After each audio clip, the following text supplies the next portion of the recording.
with Marissa and perhaps one or two others that you're seeing the slides full screen and that you can hear me. Excellent, I'm getting thumbs up. So we're live and ready to go. So good morning, everyone. Thank you for registration. As I understand it, we have over 152 interested people listening to this. And indeed, thanks, other people are telling me they can hear us. I think we'll go straight into the business of education. First of all, there's a couple of housekeeping announcements and some acknowledgements, and then a little introduction for a couple of minutes, but you don't want to hear too much from me. You want to hear from our expert speakers. Next slide, please, Marissa. So in terms of where we are and what we do, it's very important to acknowledge the country that we're in. Australia New Zealand Intensive Care Society acknowledges and pays respect to the traditional custodian of the lands across Australia and New Zealand, where our members live, work, and to their elders past, present, and future. In Australia, particularly where ANZIC's office stands here in Victoria, we pay respect to the Wurundjeri people of the Kulin Nation as the traditional custodians of this land. And the Society also acknowledges the Maori as Tangata Whenua and the Treaty of Waitangi Partners in Aotearoa, New Zealand. Next slide, please. This is very important housekeeping. With a lot of people online, you won't be able to ask questions. So if you experience technical issues, please use the chat function or contact ctgadmin@anzics.com.au. Keep your microphone on mute when you're not speaking. If you have any technical issues, please contact Marissa, who's online with us. Marissa's at ANZICS via the chat function, M-A-R-I-S-A, Marissa. If you'd like to ask questions, write them in the chat or use the raise hand function. We will have opportunities for those discussions. And indeed, there's an hour at the end of this session for all sorts of discussions. Ensure your Zoom name is correct so that we can maintain an accurate record of attendees, please. The next slide is going to just introduce the first half of the presentations. Thanks, Marissa. So I'm Jeff Presneal, and in the next hour and a little, we're going to have 3 expert speakers whom I'll introduce before their talks. Then there'll be a 15-minute break, which is time for coffee, and then we'll come back and do the second half of the presentations, and then there'll be up to an hour for discussions at the end in the total of 3 hours. Without further ado, I think we'll proceed. Next slide, please. That's me. I think you don't need to know too much more about me. I'm just introducing the topics. Let's go to the next slide, please. Now, my purpose here is to make you even more excited than you are already that you're about to hear experts talking on a very important topic of Bayesian approaches and clinical trial design in the ANZICS CTG virtual education session. You already know that these experts are there, but maybe you don't know that there are 3 British Fellows of the Royal Society who've advised you as well, and that's why you're here. The first one, of course, was Reverend Bayes, who in 1742 was elected as a Fellow of the Royal Society with his well, he had 2 publications, but only one mathematical, and that one mathematical one was about a uniform prior for a binomial parameter. Although he didn't recognize it, he started the whole Bayesian cascade. Subsequently, another Fellow of the Royal Society, a very famous frequentist classical statistician by the name of Ronald Fisher, wrote a book on statistical methods in research workers for research workers, and he did all of those things: statistical inference, maximum likelihood, Fisher information, analysis of variance significant test, sufficient statistics, etc., etc., etc. But one of the very controversial things that he said was that the theory of inverse probability, Bayesian statistics, is founded upon an error and must be wholly rejected. He just didn't like the idea of a uniform prior for a binomial parameter. Fortunately, none of you people listened to him, and lots of others didn't as well. Next slide, please. And so there's been an evolution, and I'd like you to reflect in this humorous cartoon which one of these you are, how far evolved you are in the direction of a Bayesian analysis? Could you be the a priorius who's only interested in the probability of a hypothesis, no matter what the data tells? Are you a pragmaticus who only cares about the data? Are you probably in the majority if you're mainly a frequentist and you understand what the hypothesis is, often a null hypothesis, and you measure the probability of the data in relation to that, and you may in fact reject the null if the probability of the data is less than 5% in relation to your null? A Homo sapient might be some of you where you're interested in both the probability of the data and the hypothesis, and you don't really prefer one before the other.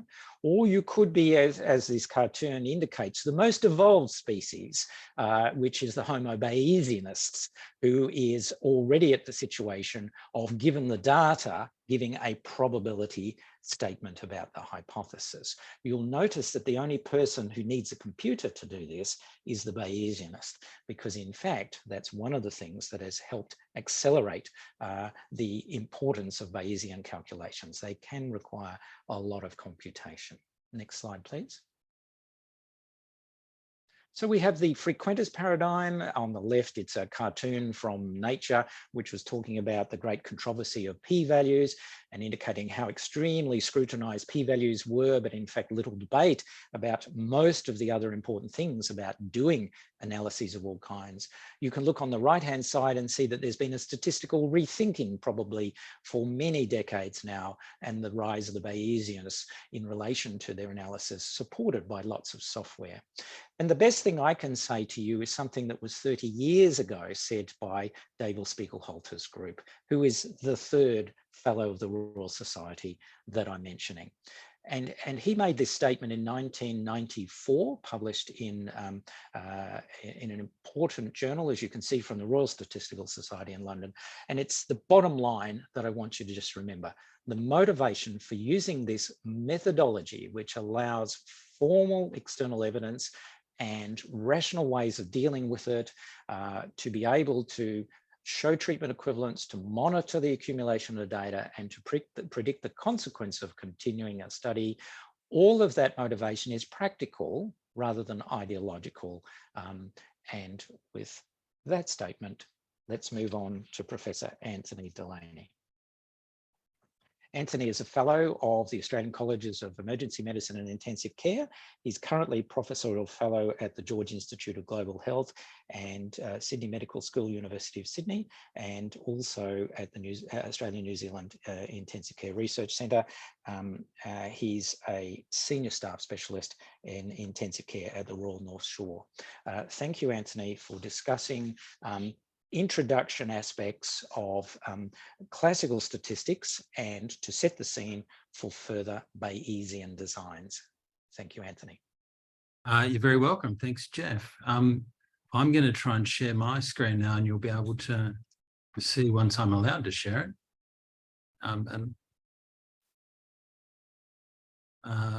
Then we can get cracking. The only thing I might take exception to, as you'll see in a second, I still can't share that, Marissa. Here we go. Might be right now.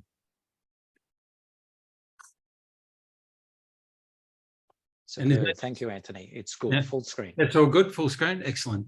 So the only thing that I might take a small exception to is that I'm actually not a world expert in statistics or Bayesian design or anything of that. I'm really just offering my 2 cents. I don't have any conflicts of interest to disclose. My only other acknowledgement would be that I'm actually sitting up in the northern part of Sydney on the land of the Darug Guringai people of the Eora Nation, and I acknowledge their custodianship of the land in the past and in the future. So what I was going to try and maybe hopefully set the scene for a little bit is to, at least in my mind, I was thinking about what role do statistics play for us? And as a clinician, I'm usually trying to think about how the evidence is going to lead us and our patients through the jungle of where we're at and trying to find a better place. And we really rely upon statistics as a large part of what we call the evidence, and it's leading us on our roadmap through. So that's where I was going to start from, and just run through some of the underlying concepts of how that evidence helps us and what some of the limitations to that evidence are. And like we do commonly these days, I'm actually going to go backwards, not quite as far as Fisher, but to come back to one of the famous epidemiologists, which is Austin Bradford Hill, who did a lot of early work looking at the epidemiology of lung cancer, actually. And he set out a framework that you'll still read in epidemiology textbooks, discussing how you might actually decide that one thing is causally associated with another thing. And he noted that there were a bunch of characteristics that you might find in this evidence between an exposure and an outcome, or between an intervention and an outcome in a randomized trial. And a lot of it is a whole lot more than the statistical tests. And so he emphasized that the strength of the association between the two, the exposure and the outcome, the fact that it was found consistently across a number of different studies, that it was specifically associated for this one particular exposure to one particular outcome, that there was the right temporal sequence. It really importantly, I think, he made the note that you really needed to understand the biology and the pathology of the disease, both in terms of a biological gradient for exposures, but also that there was a biologically plausible pathway for one thing to lead to the other, that the evidence was all coherence. And he made the point in this seminal paper that tests of significance really only answer one particular question, and that the formal statistics was really only telling you about the role that chance might have played in the observed results. They didn't really contribute an enormous amount to the other aspects of deciding how important the evidence was. Was it significant enough to change your clinical practice? And in fact, he presented a bunch of his evidence looking at to prove the links between smoking and lung cancer by presenting a whole lot of sums and showing that there was a very strong association between exposure to smoking to getting lung cancer, but almost no tests of significance to do that, because it was so clear from what he had presented from the design of the studies between the strength of the exposure and the outcome that you didn't need statistical tests.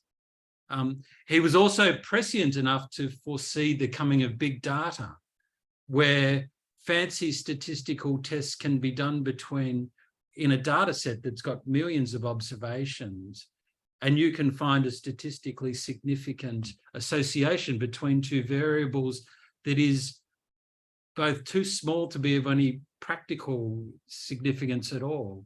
And so finding a statistically significant p-value actually doesn't lead you to think more strongly about the evidence. And I think he came around to making the point that when we're thinking our capacity, thinking about our capacity to put all of the data together to make clinical decisions, relying solely upon the statistical analysis is a crutch that we probably don't need to know. We need to be having the statistics helping us, rather than us designing studies and interpreting studies solely based upon the statistical tests that are being used. And I think of all the things that coming through this was probably the most important thing that I came across. And I can hear now people all across the interweb saying, oh my goodness, there is no way you could present a study that would change clinical practice without presenting some statistics. In fact, there was a study just published in one of the smaller medical journals about a year ago looking at patients that had locally advanced rectal cancer, which has treatment for it now, which involves adjuvant chemotherapy and radiotherapy and surgery, and you can get a complete response. So you can get the cancer to go away in about 25% of people, but it leaves the survivors, who are often quite young, with quite significant and permanent morbidity. So there has been a search for a better treatment for this sort of cancer. And the understanding of the biology of the cancer has moved a long way. So people now really understand that in the specific 5 to 10% of these cancers that have a mismatch repair defect, which prevents the immune system from identifying the tumor cells and from the cells them repairing their own DNA. In this particular sort of cancer that is quite resistant to chemotherapy, it's actually quite sensitive, particularly, or thought to be sensitive to those new immune checkpoint inhibitors, which expose the cancer cells to the immune system, allow the immune system to get rid of the tumor. And so a group of researchers went on to do what I think we would consider in critical care to be a very unusual trial, a single center, single group, unblinded trial with a planned sample size of 30 participants, where they gave these participants just the dostarlimab, which is the new immune checkpoint inhibitor. They did have a null hypothesis of the sort that Jeff was talking about, where they thought the null hypothesis would be that the overall response, the clinical response rate would be less than 25%. And after enrolling only 16 patients and having 12 of them have their 6-month follow-up, every single patient had a complete clinical response. And based upon that evidence alone, it was sufficient for the TGA to license this particular drug for the use in that particular sort of cancer, even though it's really expensive, and not a single p-value was presented for the primary analysis in the paper. And I think, to me, that's a really good example of there being much more to understanding the relationship between an intervention and an outcome that doesn't solely rely upon the formal statistical testing that is done. And that can still be done these days. And that's not to say that more investigation of this particular drug won't be needed and that there might not be long-term effects or recurrence rates that need to be looked at, or health economic benefits and the others. But based upon all of the evidence that's been presented for this, a bunch of experts do think it's worthwhile changing clinical practice based upon it. Now, I'm not a Bayesian nor a frequentist. I'm more of a realist. And I think if you're going to do most of our research, we are going to need to use some sort of statistical analysis. And as Jeff said, the current reference standard, if you like, the thing that most people use is a frequentist framework.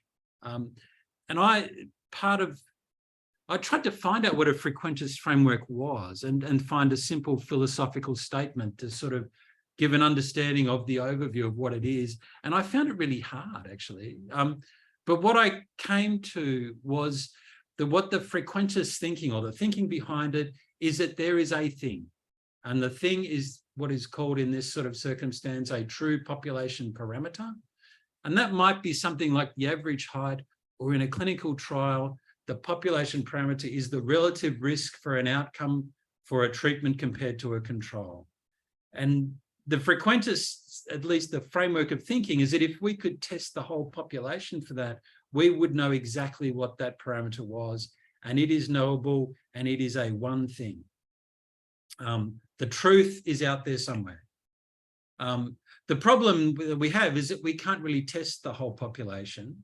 And so what we normally do is get a sample of people, or a sample of trial participants for a clinical trial, hope that our sample is roughly representative of the population, and then draw inferences from that from the samples about the population. And then if we're doing that, we might find a point estimate and some 95% confidence intervals for a descriptive statistic. Or if we're doing some hypothesis testing, it would form the basis for the inferential statistics that we would use. And if we were going to do that, as you might have done for the dostarlimab, if I've said that correctly, trial, you would get some statistics like this, where you might find in those exposed to the new treatment, none of them had recurrence of the disease. In those that didn't get the treatment, 9 out of the 12 got recurrence for the disease. And so you've got a risk of disease recurrence of 0 in the exposed group and 75% in the unexposed group, which gives you a risk difference, a 95% confidence interval around that, and one of Fisher's exact p-values, which is a very, very small number. And so we have to make sense of what the small number tells us. So what does the p-value for this mean? And I think this really leads you to why people have started to think about, is there an alternative to using p-values? Because the strict interpretation of what that p-value means is it's the probability that under a specified statistical model that statistical summary of the data would be equal to or more extreme than the observed value, which is both a mouthful and I find really hard to get my head around every time. So I think what that tells you is that it's sort of telling you the probability that you would have seen that data, that difference between the two groups, if your hypothesis was true. And because the data is very different to what we've seen, it's quite extreme relative to what the null hypothesis is, you might be able to conclude that it's very unlikely that your null hypothesis is true. So in this particular case, it's very unlikely that the dostarlimab leads to a less than 25% response rate, which in some senses is not actually that helpful. It certainly doesn't tell you that the probability that the null hypothesis is true. It doesn't tell you anything about whether the data were reduced by random chances, which is what you often hear as an interpretation of these sorts of studies. It doesn't tell you anything about the size of the effect, the clinical importance of the treatment effect. So when we hear, and we often hear people, I hear our trainees all the time saying that this is shown to be true because the p-value is less than 0.05, and a lot of emphasis is placed on that interpretation of p-values. It's actually, you get very limited information from that hypothesis testing. So when we're using this proof-of-concept framework, we're assuming that there is a thing, and that a thing is out there, and that we think that we can find it. And it's the population parameter, and it's one truth. It's not really conditional on whether we believe in it or not, because there is a truth to it. And what we get when we've done our testing is some data that tells us something about that parameter. When we're doing our hypothesis testing, you're really only getting information about whether the data is consistent with the null hypothesis or not, or what's the probability we would have observed that data if the null hypothesis was true. That's true. We also get some information about the estimate of where the population parameter might be, and some information about if we did the study a whole bunch of extra times, how many times would our population parameter be included within these boundaries? But again, it makes that pretty hard to interpret. I would bring us back to also, it doesn't tell us anything about whether that difference is a clinically meaningful important, and it doesn't give us any information about whether the experiment that was done properly, and whether there are other explanations for you might have seen it, like the possibility that the observed result is due to bias or some other factor, some other design flaw in the thing, like you haven't got a representative population, a representative sample of the population included. And that's different, as Jeff was saying, from the Bayesian approach, which we're going to hear the rest of it. I'm not going to belabor these points, I got to say, because everyone else is going to tell you more eruditely than I could about this. But just very briefly, the Bayesians don't think that there is if I've got this right, they don't think that there is a truth out there. They think that there's a probability distribution of it. And we can have some information about that before we start, based upon usually our prior knowledge rather than just our prior beliefs. And when you're doing a test for using the Bayesian approach, you're really saying, what is the likelihood of the hypothesis now that we've got this extra information? How has it changed from what we knew before to what we know now? So just to sum up, so I don't run over my time, the big thing to take away, I think, is the initial stuff, that the statistics really only quantify the uncertainty and tell us something about the role of chance that it might have played in the observed results. They don't take the place of clinical decision-making. They don't allow us to take the results out of the context of all that was known before.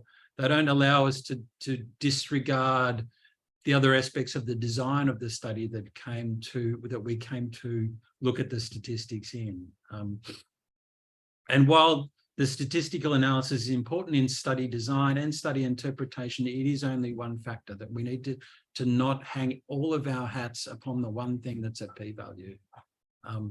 the p-values and the hypothesis testing, the sort of framework that you're looking at that in, you're asking, are these data consistent with the postulated, usually null, but null hypothesis? Whereas the Bayesian approach comes at it from the other direction. You know, what's the probability of the hypothesis now, given the observed data and what we already knew? And with that, I'll move on. I'd leave it up to Jeff whether he wants to take questions now or later on down the track, but hopefully set a little bit of the scene for the way we think about statistics and where that might fit into the overall thoughts about study design and study interpretation. Superb. Thank you very much, Anthony. That's great. Look, I think we'll take a chance and keep moving on because the title is Bayesian. You've set the scene very much for us. And it is very late at night in Pennsylvania, USA. So I think I'll introduce the second speaker, and that is Professor Michael Hahe. Michael, thank you so much for joining us at 9:30 p.m. on Monday night in the US. Michael is the deputy editor of the American Journal of Respiratory and Critical Care Medicine. He's a pulmonary and critical care physician in Pennsylvania at the University of Penn Perelman School of Medicine. He's involved in the Institute of Clinical Trials and Methodology at University College London, where he is a fellow. He's also very heavily involved in the topics of this webinar because his team and himself are investigating causal inference, Bayesian statistical methods, and the complexities of these as applied to pragmatic and cluster randomized trials, particularly embedded health systems and in critical and severe illness, all the things we're interested in. Michael is on several international research boards, including data safety monitoring committees. He's also on various trial and societal steering committees and heavily involved in other research consortia. Michael is going to speak to us about Bayesian trial analysis, and we thank him again for his expertise and for joining us that late. Michael, over to you. Yeah, thank you so much for having me. Just want to confirm you can hear me and see my slides? We can see you, Michael. You're coming through loud and clear over the internet, and we can see you, but not your slides yet. Oh, okay. Let me try this again. While you guys were prepping, my daughter was telling me how much nicer everybody speaks than me. So I feel very confident. Don't listen to your daughter, Michael. Can you see the slides now? That's superb. Thank you. Full size Bayesian trial analysis. Thank you. First slide. So I just want to take one quick minute and just say thank you so much for the invitation. I often say I wish I could be there, and I'm sorry I can't, but this is one of the few times I really feel that way. And I just want to acknowledge three scholars.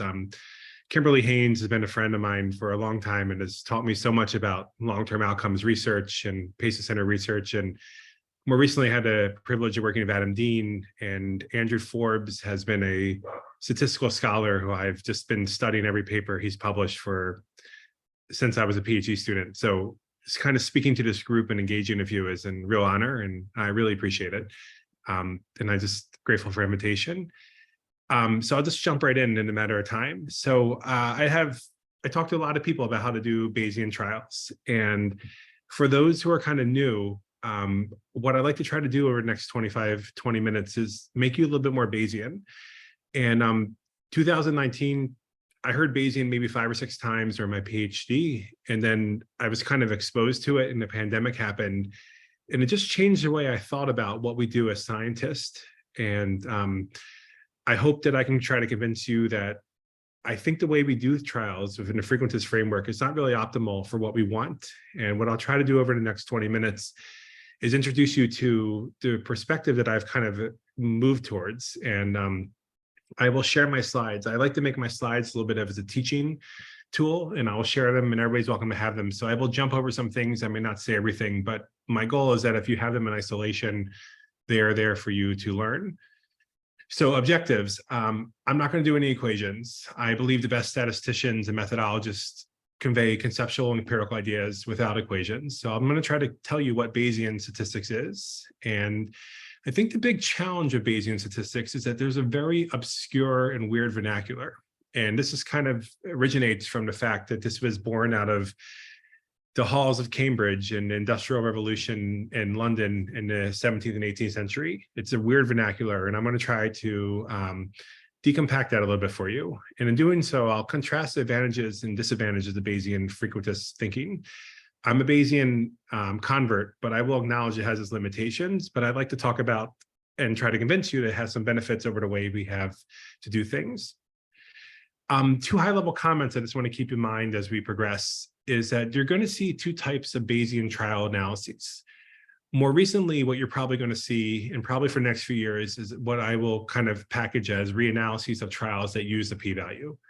And I think there is this kind of disillusion with the way that we interpret trial evidence. And we often see p-values close to p.05, but we kind of know signals there or something irrelevant. And I'll try to introduce you to that. And if you start to get comfortable with that as I introduce it, the idea of a fully Bayesian trial becomes very straightforward.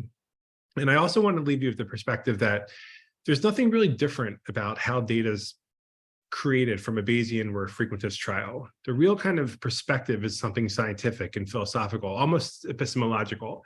It's about how we look at the data in front of us and make decisions. But before I get into this, I think it's just helpful to have some history, and I'll try not to nerd out too much, but I think it's helpful to kind of have a sense of why we do what we do.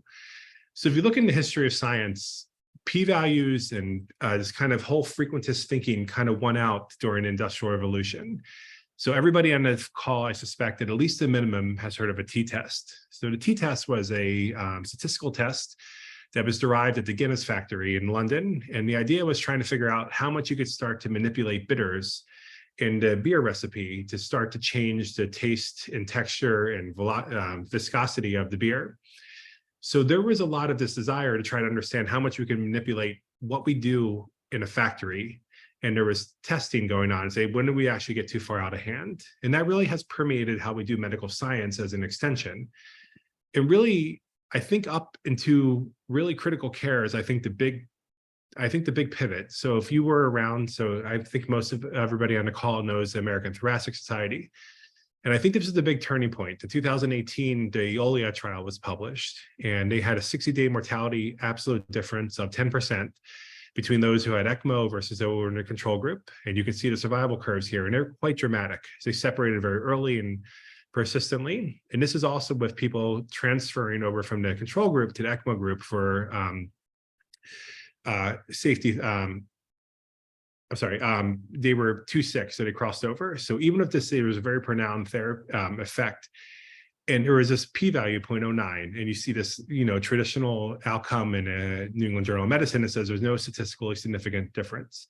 And there was a big uproar at the meeting. So why uproar? Because the effect was large and hard to refute, p-value or no p-value, and also aligned with our prior beliefs and knowledge. So we know ECMO is an incredibly powerful life-saving therapy. Anybody who works in ICU, anybody who's worked with transplant knows what it can do. And if you kind of are with me at this moment, you are Bayesian at heart. So it starts to beg the question that we started to see more and more. So not too long after the ECMO trial, the Andromeda shock trial, looking at targeted peripheral perfusion status, had an 8.5% difference and a p-value 0.06 in JAMA. Again, not statistically significant. And it started this bit of a Bayesian revolution in critical care that has now started to extend throughout the medical sciences. And there's this really beautiful editorial that I invite you to read. And what I like to do in my slides is try to put you into articles so you can kind of teach and I guess become kind of engaged in yourself. So these are me pointing you out. So there's a wonderful article by Roger Lewis and Derek Angus. And he said, after reading the ECMO trial and after doing this Bayesian reanalysis, the question isn't if ECMO really works. It's just who does it work for, in whom, and at what cost? And I think those are the medical questions we're really interested in scientists. Following that, there have been several different Bayesian reanalysis. So trials looking at p-value based trials in the Bayesian framework. Here's a couple of them.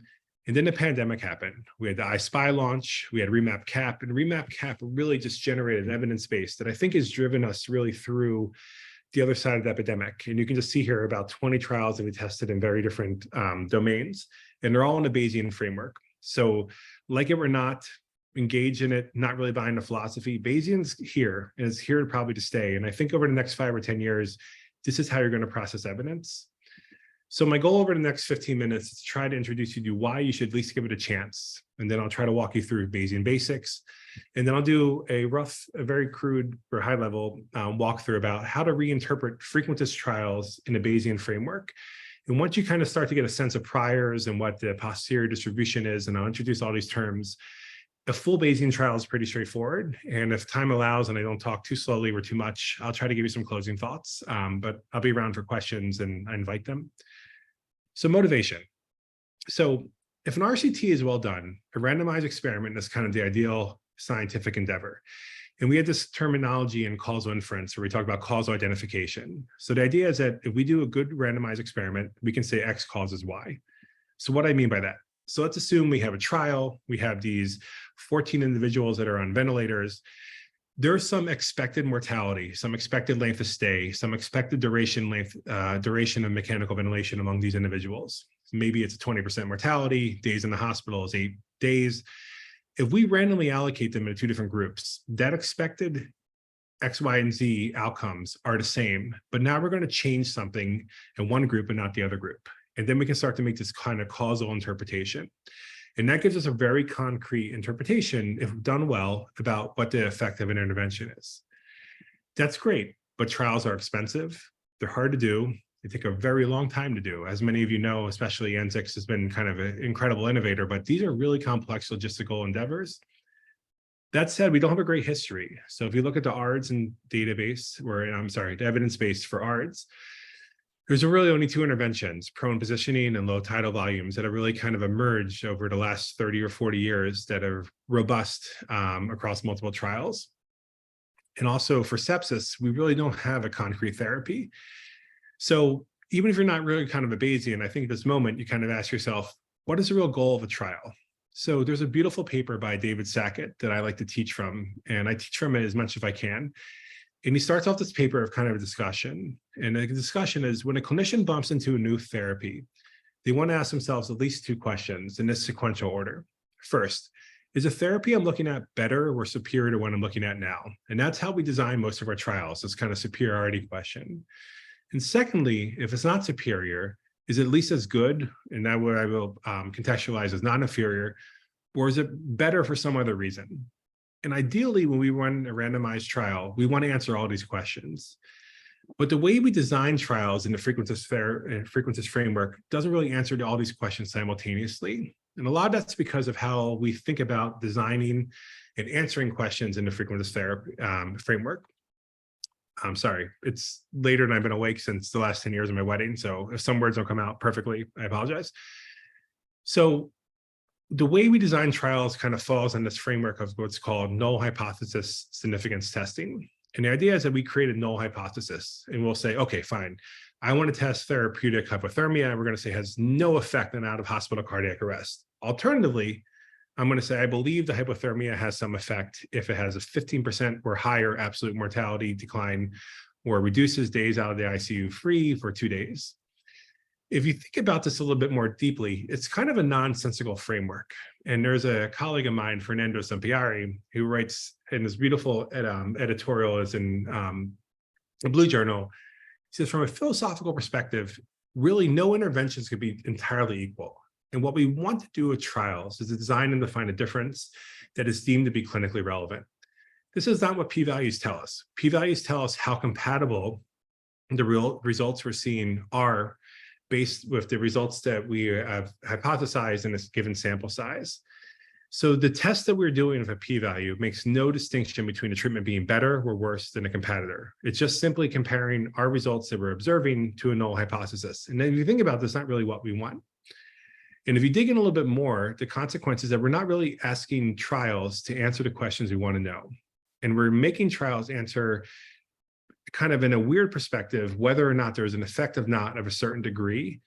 And my concern, and I think this is one a lot of Bayesians' concern, is that we're kind of potentially discarding promising, and probably to a lesser extent, harmful therapies. So this brings us into the Bayesian perspective. How can Bayesian kind of guide us in a little bit of a better light? So I think there's 2 high-level perspectives that you kind of have to buy into if you want to be a Bayesian. The first one is that we're not going to talk about p-value less or not than some value. There are some type of threshold effects that I'll get to towards the end, but we're really kind of thinking about things more in a probabilistic interpretation of intervention effects. The other idea is that we're learning, and I like to kind of use this example of a meta-analytic, living meta-analytic perspective. So our goal in a Bayesian perspective is to create what's called a posterior probability distribution. And I'll get to that in a moment. And this is just me kind of trying to make some of the awkward vernacular a little bit more accessible. So there's 3 stages here. We start with knowledge that we believe we have. And it's possible we have no knowledge. And I'll talk about what that prior looks like. But that existing knowledge of what we know is called priors. And then we get new data. That new data is called a likelihood. And that's simply your new trial or your new study you just did or your new statistical or your new regression model. And then we put those 2 things together and we get what's called a posterior distribution. And it's okay if you don't have good priors. So to kind of put this in a visual perspective, here's a visual. So we often are used to being exposed to what will be the likelihood. The likelihood in the Bayesian vernacular is simply the new data. It's the data from the new trial. It's published in the New England Journal of Medicine, JAMA, whatever you want to be looking at. It's the data in front of you. The idea behind frequentists is that we only look at that data at hand and we kind of isolate and assess our null hypotheses and our alternative hypotheses. The Bayesians want to say, okay, let's look at the data we have, let's incorporate our new data, and let's update our beliefs. So let's think about this step by step. So the goal of a Bayesian analysis is to create a posterior probability distribution, which I'll do shorthand for a posterior. And again, this is simply to incorporate some prior knowledge we believe we have, which are called priors. And then with the new data we have, and you put them together and you have a new distribution mathematically. One of the big critiques about Bayesian analysis is that we can game priors. So when you kind of start to engage with Bayesian priors and Bayesian analysis, I'd like to kind of distill this. I think this is a little bit of a crude and not really thoughtful criticism towards Bayesian analysis. So what is a prior? The prior is really a best guess that we're going to apply about the effect estimate, or maybe better said as the effect estimate distribution before we have new results, a new likelihood. There can, and ideally, especially when you're looking at a Bayesian reanalysis, be multiple priors. And they should, and ideally, come from multiple sources. And there's really 2 buckets of priors. There's what I will call non-informative priors, which is say, we don't really have any information at all. We're just going to interpret our new data, that new likelihood, the new trial that we have in a probabilistic interpretation. And then what I will call informative priors. So informative priors are ideally something that come from either empirical analysis, like a more recent meta-analysis, but they can also be hypothetical. So what I would like to walk you through is a paper that we published in a Blue Journal a couple of years ago, where we try to walk through what an ideal Bayesian reanalysis will be. And if you start to kind of follow this, you'll start to see how it naturally flows into a Bayesian trial. So priors, again, so let's just think about what a non-informative prior is. So let's say we did that first trial that was just presented in the last talk by Anthony, where we only have a small sample. It's never really been done before. So we can do what's called a non-informative prior, and sometimes it's called a flat prior, where I think a flat or informative prior is kind of the 2 best terminologies. What we're saying is that we don't really have any idea about what the effect estimate is. So when we say there's a non-informative prior, we say every possible effect in an infinity of effects is possible. So we have a very flat line. So this is my kind of go-to, and this is how we do Bayesian trials. And we say, we don't really know what the effect is. We're going to make a flat prior, but we're going to try to interpret our results now on a probabilistic scale. When you see a Bayesian reanalysis, you're going to get used to a couple different types of priors. One of the more frequent ones is called an empirical prior or an informative prior. So usually if you're doing a Bayesian analysis in a phase 3 trial or even a phase 2b, there's some prior evidence that suggests that there's something positive. There's some sense that there's an effect here. So let's assume that we are doing a Bayesian reanalysis of some ECMO trial. It wasn't statistically significant, but all the meta-analysis suggests that there is. So there may be a meta-analytic prior. And what you see here is a distribution that kind of is the traditional bell curve. And this is how a lot of Bayesians think. And it suggests that the most likely estimate is around a 4% decline in mortality, and it spreads far and wide to some potential harm, but most likely benefit. So this is the potential criticism of Bayesian analysis, that we're too optimistic and we're gaming our priors. But ideally, you're going to see something that also includes a skeptical or neutral, or I will call an equipoise prior. So you can see here 50% of the prior is to the left and 50% of the prior is to the right. So we're kind of gaming and saying, we don't really know. It could be better, it could be worse. And we're going to put our priors all together. And you can also do, ideally, what's called a hypothetical harm prior, where we have something that suggests maybe even though the results are conclusive of benefit, they could be harmful in a hypothetical world. And the idea is that you want to run your results through all of these different priors and try to get a sense of how robust your results in your trial interpretations are. So then you take your likelihood, and this is simply nothing more than just your new trial data, and you put it together. So you have your priors, a whole bunch of them, and you keep on testing them. And the idea behind priors is say how robust are results to different conclusions of benefit or harm to our different priors. Okay.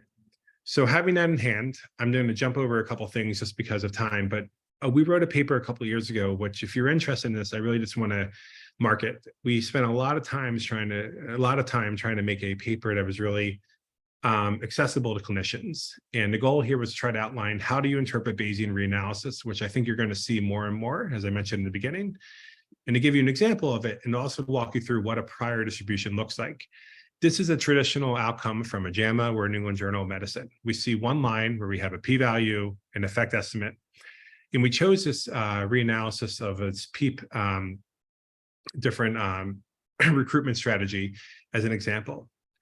So the idea behind Bayesians is we're not going to really focus so much on effect estimates. We want to have a bunch of different questions. So here's a distribution. So we in a Bayesian framework tend to look at bell curves. And bell curves are beneficial because they give us a couple different information and a lot more information than a p-value alone. So the first thing is, where's the highest bump of the bell curve? That highest bump is the most likely guess based on the Bayesian analysis of where an effect is. So in this analysis, it suggested the log-log ratio, which is about an odds ratio of 1.25, is about right here. And you see in the middle, and that suggests some harm. And then there's something called a credible interval. So the credible interval is a 95% credible interval, and that's a 95% continuum of most likely best guesses of an effect. It is conceptually similar to a 95% confidence interval, but it's different because we don't really care to cross a zero or not, in very particular in this example. What we're very interested in is what is the range of possible interpretations. So in Bayesian speak, the idea of a p-value or multiple comparisons and all these other interpretations is not really relevant. What we want to know is what the data tells us. So we want to know where the bump is, where the distribution is, but we can go much farther. So we can also look here, and I'm just putting a little box here around the line at 0, which is a log odds ratio of 0, which is an odds ratio of 1. We can start to pick apart distribution a lot more. We can say how much of the distribution is to the left, which would be suggestive of some type of benefit. And we see only 3% of this distribution is aligned with benefit. So there's not really compelling evidence with this therapy that there's benefit. Alternatively, we can say, okay, 97% of the distribution is to the right, above the distribution. So an odds ratio of 1, which suggests that there's some harm. So one of the big interests in all Bayesian analysis, especially when you get into a full trial, is how much of the distribution is aligned with a interpretation of benefit or harm. So here we can see the vast majority of the distribution is aligned with an interpretation of harm. But you can pick it apart a little bit more. There's another interpretation called the ROPE, the region of practical equivalence. And there's this idea that if a lot of the distributions right around null, maybe we can't say much. Maybe we're still in a state of equivalence. And you can see here in this reanalysis that only 14% of distribution is aligned with this equivalence. Alternatively, we can say that there's a distribution of severe harm, an odds ratio above 1.25. What we see is that 54% of distribution above here is aligned with this really high likelihood of harm. So just the goal of this is to try to tell you how Bayesians start to look at distributions. We don't care about p-values more or less. What we care about is how does the data that we're looking at align with different interpretations of the data, how much is harm and how much is benefit. And we're always kind of thinking about it in a bell curve. And if you can kind of buy that, it's really attractive because really what you're doing is just looking at z-scores. We want to know how much is to the left and how much is to the right. And we use the line of null or certain different risk differences or odds ratios to do that. And once you kind of buy into that, doing a fully Bayesian trial is pretty straightforward. And I'm just going to introduce this pretty quickly, but you've already seen everything I'm about to introduce. So this is a REMAP-CAP trial. So REMAP-CAP, as you know, was a major platform trial that emerged during the pandemic. And this is one they republished about a year ago now, but all their results are more or less the same. So they're looking at antiplatelet therapy for survival and organ support free days. And the results were that the trial was stopped early, and it came to an interpretation that there was a 95.7% posterior probability of futility. So they stopped the trial early. So why did they do that? And I think this is where the real beauty and elegance of Bayesian thinking really emerges. So what the Bayesian trial and a fully Bayesian thinking does is it says, I don't care about p-values. I care about that distribution of potential effects. And what you can do is you can make stopping rules. So this is the annotated list of the stopping rules. There are actually 5 of them. I'm just going to focus on 3 of them. And all the remap cap trials have at least three trial triggers, statistical triggers. So they have an intervention efficacy.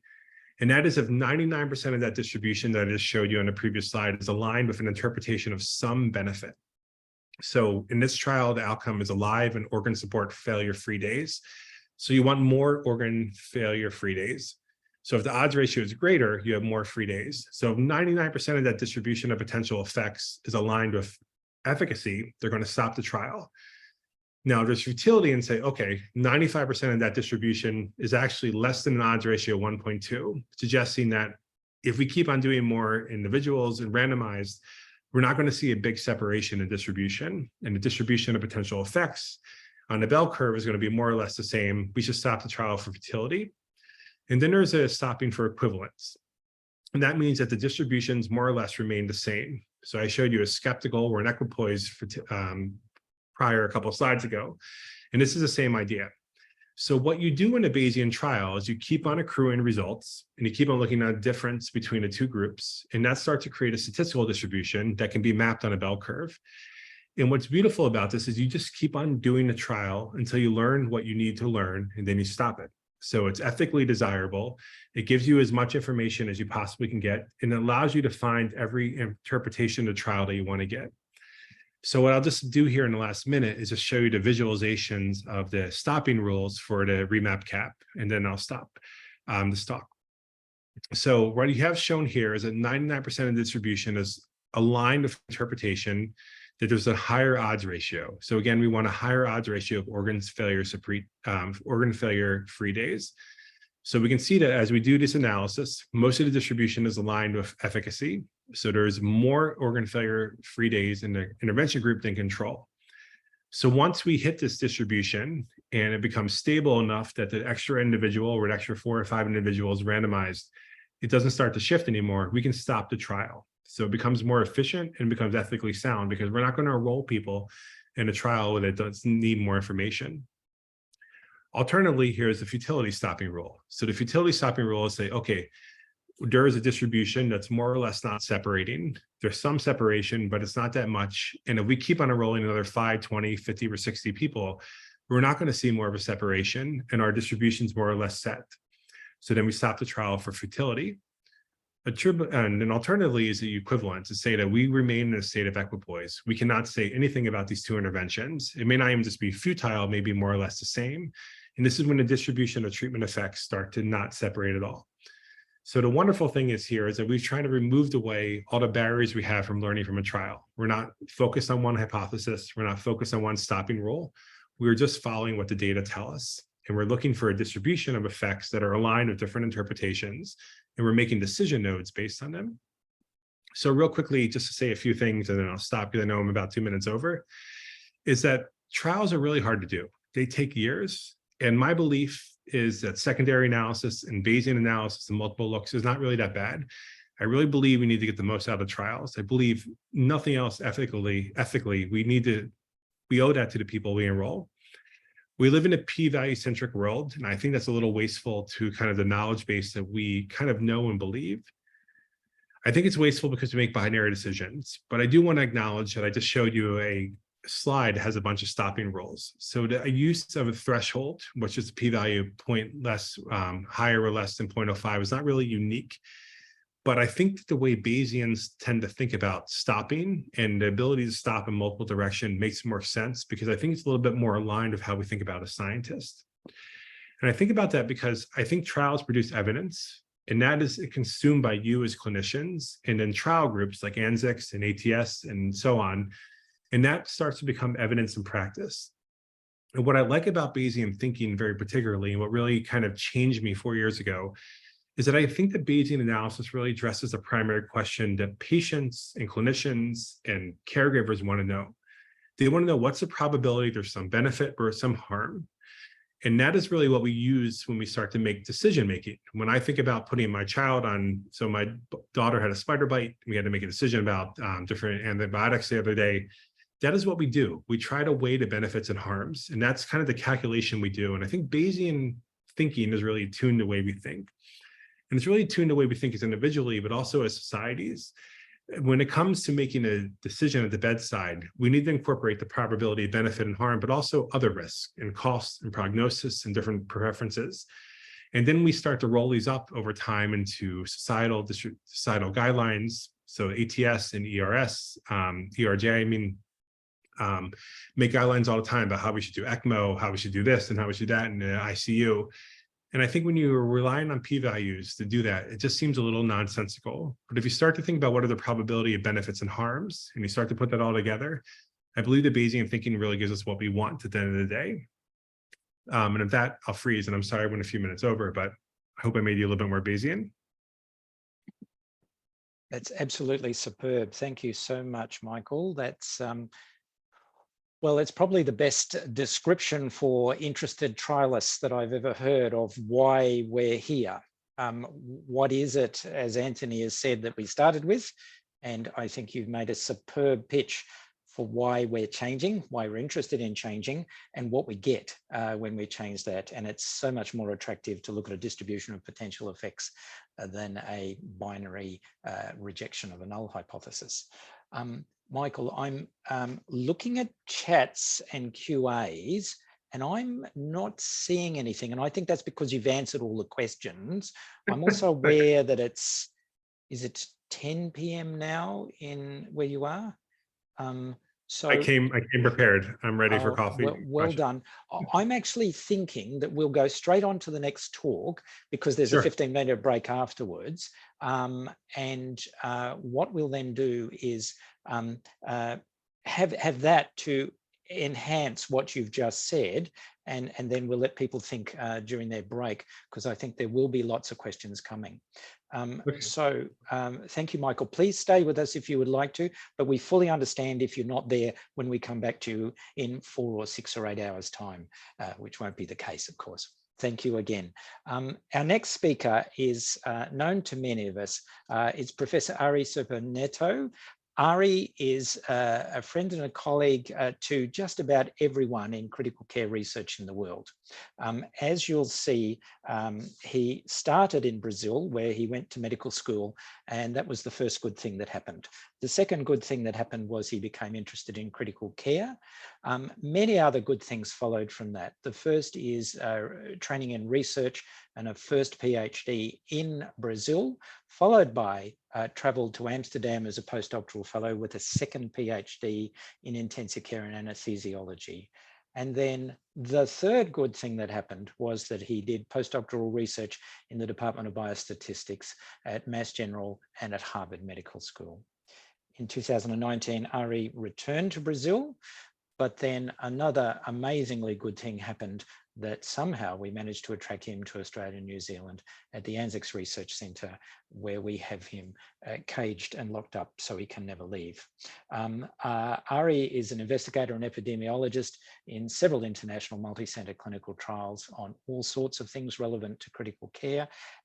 He is a source of extreme knowledge. Probably had some.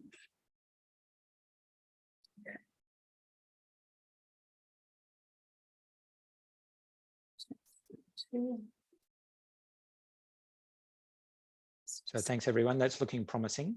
Okay. Hello. Thank you very much for coming through now. It's really a pleasure to participate in this education session. And I'm really sorry I can't join you online, but at the moment I'm in Brazil on holidays with my family. So I will try to discuss with you in 20 minutes the idea of the Bayesian reinterpretation of clinical trials, and I have no disclosure related to this specific presentation. And this is my plan. I would like to use some time to discuss the problems with the traditional approach, the challenges that we usually have today, and some introduction to Bayesian methods. I will not be really extensive here because you probably had some previous presentations about it.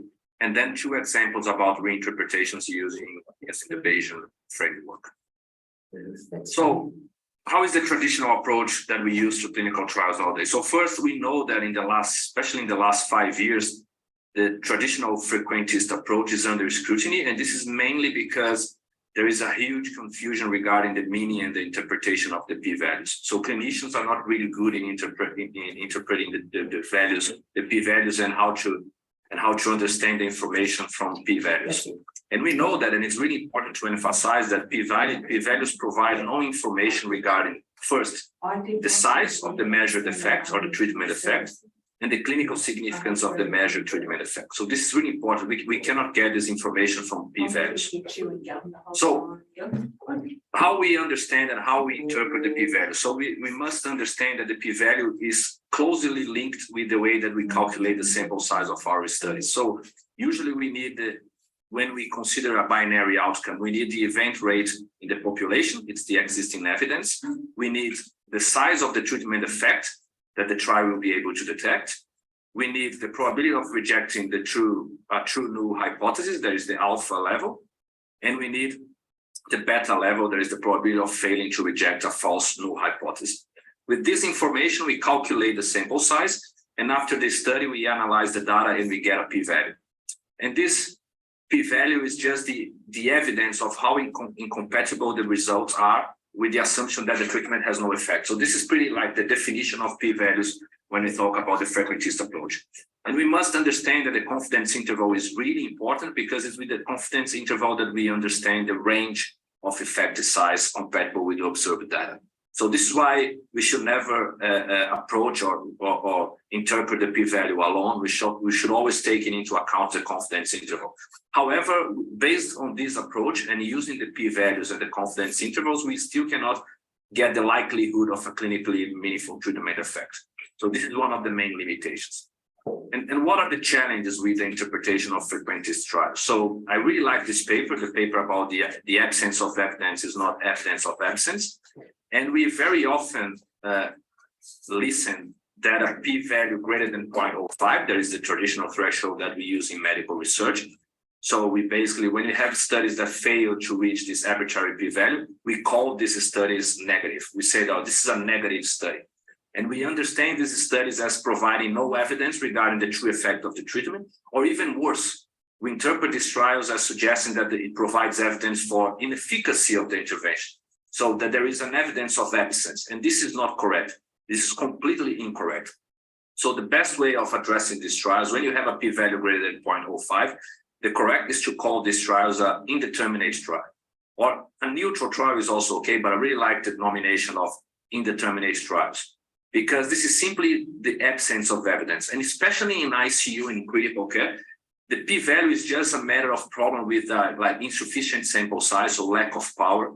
And we almost always have very, very wide confidence intervals. So it's basically data showing to us that it's not true that there is no effect. It's basically that we don't have enough power to find something. This is really, really true for ICU and for critical care research. So the correct approach is first to assess if the absence of evidence is not only the absence of information, that is what happened most of the time in ICU, and always to assess the uncertainty of the findings based on the confidence interval. I really like this example, use the DORA-MI trial. This is a trial comparing mirinone with dobutamine, published in New England Journal of Medicine. 192 patients were randomized, 96 to mirinone, 96 to dobutamine. The primary outcome was a composite outcome of in-hospital death, stroke, and transient ischemic attacks, and cardiovascular renal events. And then we can see that the incidence of the primary outcome in the mirinone group was 49%, and in the dobutamine group was 54%. The conclusion of the authors was basically that there was no between group difference in the primary outcome or any important secondary outcome. In my opinion, the correct interpretation or the correct conclusion of this trial is that there was no statistically significant between group difference in the primary outcome. And this is really important because the p-values and the confidence intervals that we use to conclude that the trial was indeterminate are heavily dependent on the sample size. And this specific study, the study was powered to detect an absolute risk reduction in the primary outcome of 20%, which is huge. It's huge. If I ask you, like, do you know any intervention that can reduce 20% of an outcome in our ICU patients? You probably don't know. It's really, we don't have interventions able to reduce 20% of any primary outcome or any outcome. So imagine that you find something that is able to reduce the mortality from 60% to 40%. It's huge and it's almost impossible. So the study was powered to this effect estimate, and this is usually a balance between like what the authors think is feasible and what the authors can do with the money that they have, like how many patients they can recruit. And this is how sample size is calculated, really. So the study had no power to assess minor but still clinically significant effects. So if I say that Mirinone is able to reduce 5% in that primary outcome, most of the clinicians would say, oh, this is pretty good. 5% is a really good amount. However, 5% in the study would just result in a p-value of maybe 0.3 or 0.4 because the study was not powered for 5%. The study was powered for 20%. So we are just missing a very important and clinically significant effect and wrongly saying that this is a negative study and Mirinone is not better than Doburan. We just didn't have power to show it's still important clinically significant effect. So the results show a risk ratio of 0.9 with a confidence interval from 0.69 to 1.19. And this is compatible with anything between a 31% decrease in the primary outcome and a 19% increase in the primary outcome at a 95% level. And this is the same as an absolute risk reduction of 5.4%, with a reduction as high as 16.7 and as low as an increase of 10.3%. So the interpretation is that first, difference is a simple descriptive analysis. So the study shows the difference. So the study showed the difference in the primary outcome. However, it was not statistically significant. The uncertainty of this difference for the total population or for future patients is large because there was a wide confidence interval and a non-significant p-value. The idea of no difference is always unlikely because we always have some difference. The point is that the difference may be too small to be relevant, like there was a reduction of 0.5%, maybe it's not very relevant, but it is still a difference. And the idea of that if the confidence interval excludes all possible relevant clinical effects, it's more correct to conclude that there was no relevant difference. And finally, that the level of uncertainty for this specific trial is high and it can be basically considered inconclusive. So imagine this situation when I ask you the question about, okay, Mirinone or Doburan. In Brazil, we only use Doburan. Here in Melbourne, some hospitals like to use Mirinone. So imagine that you have a lot of small trials suggesting benefit of Mirinone. You have some meta-analysis suggesting benefit of Mirinone. However, all the trials were really small with a lot of limitations. So the recommendation is pretty weak and the level of evidence is low. Together, you as a professional at the bedside, you really have a personal experience in favor of Mirinone. So you have previous evidence that is not very good, but is still showing some benefit of Mirinone. And you at the bedside, in your experience, you think that Mirinone is better. We know that we should not use our idea to guide our practice, but it is still something important for us to consider. Then now you have this new trial, published in New England. However, it was a negative trial, but the absolute risk reduction with the use of Mirinone was 5.4%, with a lower bound of the confidence interval of 16.7%. So after this, taking into account all of this information, you prefer Mirinone or Doburan. So I'm just showing this to you because I will use the same slide when we talk about the Bayesian trials. It's really important because then we can get a lot of information from that. So getting back to the problems with the p-values, now we know that p-values they don't provide any information regarding the size of the measured treatment effect, no clinical significance of measured treatment effect. P-values provide no information regarding the probability of meaningful treatment effect size given the observed data, which is pretty important. And it's a very difficult interpretation within the context of existing knowledge and belief. So the previous studies, the meta-analysis and your personal belief, they're not taken into account when you run a frequentist analysis. The frequentist analysis is just about the data. It's just about the trial. I'm not interested in previous beliefs. I'm not interested in previous information.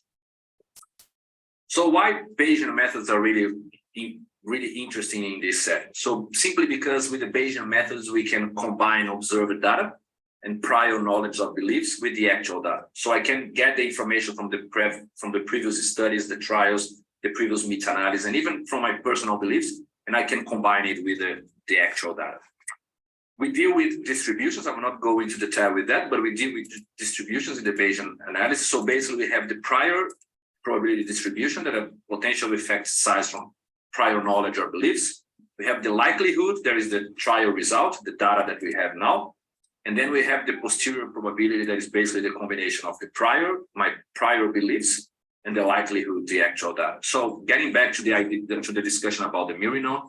So the small trials, the meta-analysis, and my personal experience is the prior. The data from the Doremi trial from the New England is the likelihood. And when I combine this with this, the prior with the likelihood, I have the posterior. And then based on this, on the posterior, I can inform my decision about Murinon or Doburan.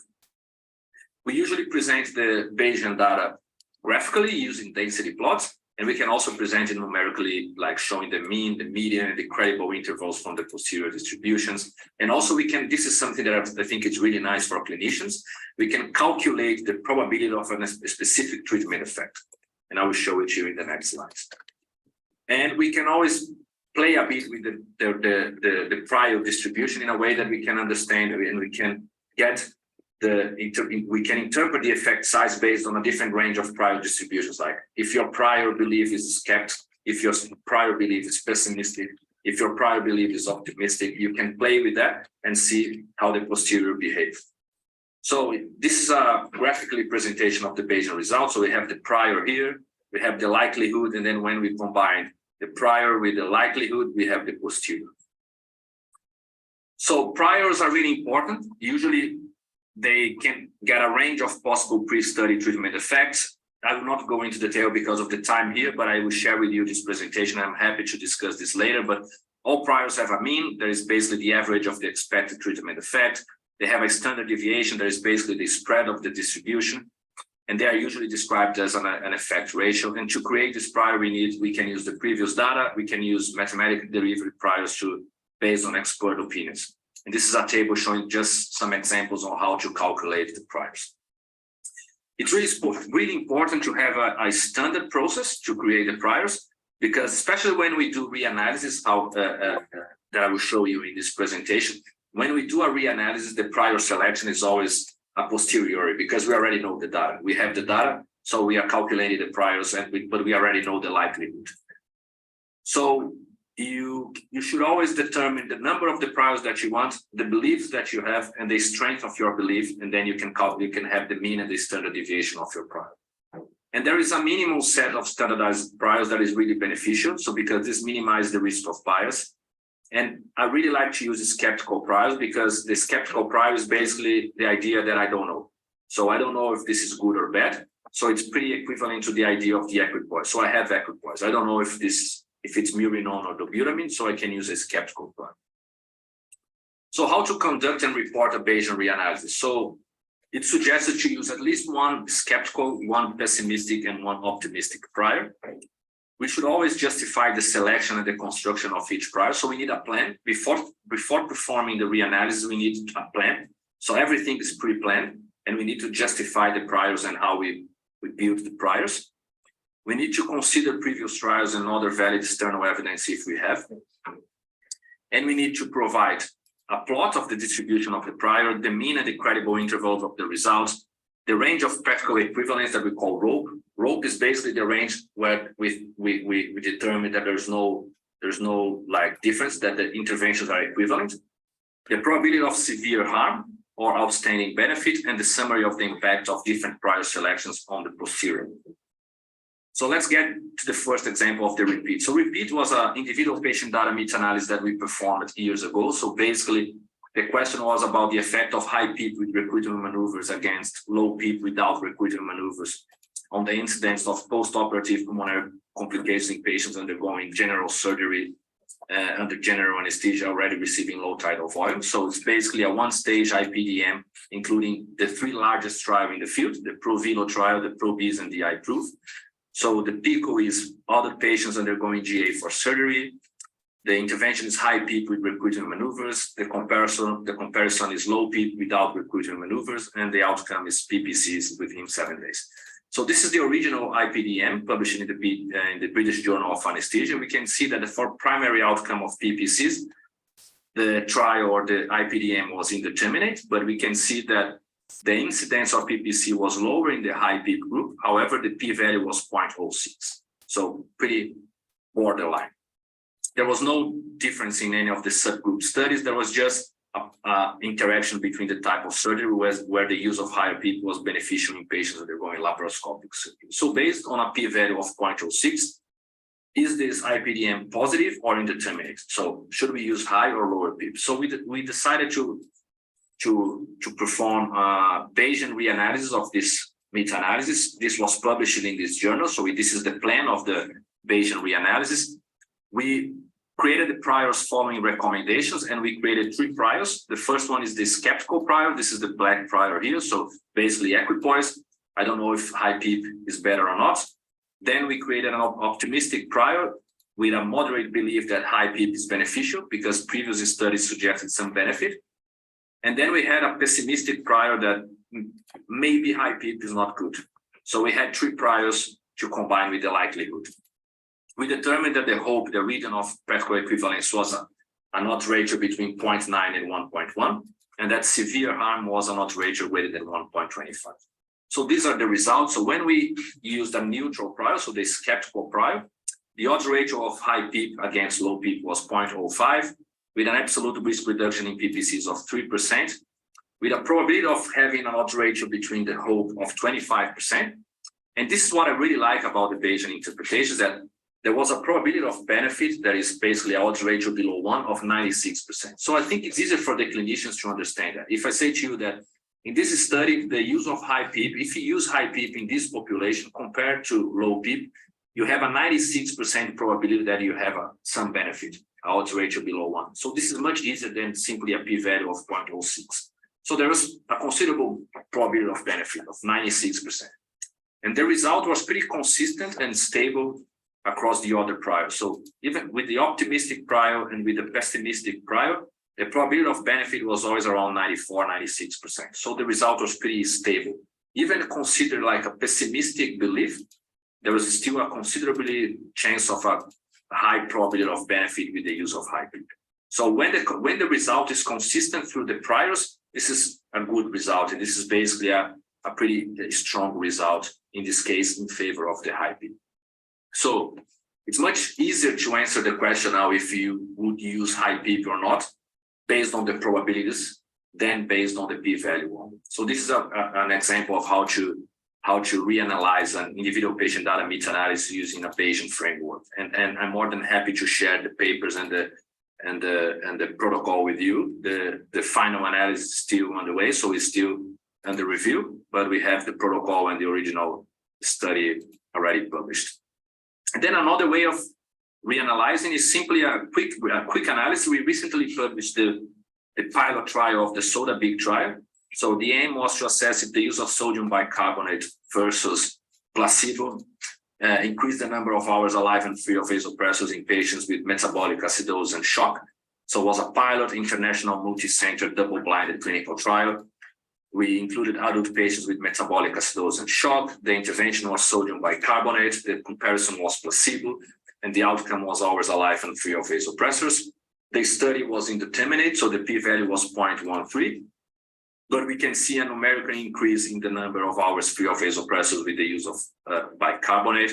We can see a numerically decrease in the number of hours with shock and a reduce in the hours with vasopressor infusion, but all of them with p-values greater than 0.05. A very small study, 30 patients at each site. So we just built some Bayesian models to understand the probabilities, and then we can see that the probability of some benefit, in this case, a median difference greater than 0, because hours alive and free of vasopressors, if you have more hours, it's better. So if you have more hours with sodium bicarbonate, the median difference will be greater than 0, so you have more hours. So the chance of having more than zero, so zero is basically the same number in both groups. So the probability of any benefit, that is in this case is a median difference greater than zero, is 92%. And the probability of any difference in the duration of shock, so to have a shorter duration of shock in patients with sodium bicarbonate, is 86%. So again, it's easier to interpret the probability compared with the p-value. If I say to you that the p-value is 0.113, it's pretty unclear. If I say to you that in this specific study, there was a probability of 92% of increasing the number of hours and free of vasopressor with the use of sodium bicarbonate, is much easier than a p-value of 0.13. So some take-home messages. So the Bayesian reanalysis are helpful tool to augment the clinical trial interpretation. It's something that is becoming more common, and it's really useful. It can provide important clinical insights, especially because we can provide clinically relevant probabilities that the trial intervention are associated with benefit or harm. So this is really good, like probability of an odds ratio below 1, probability of an odds ratio below 0.9 if you want to get a stronger effect, probability of median difference greater than 0, so we can calculate that. It's really important when you read it, you should always look for the pre-planned analysis for the protocol, because it must follow an adequate plan and strategy.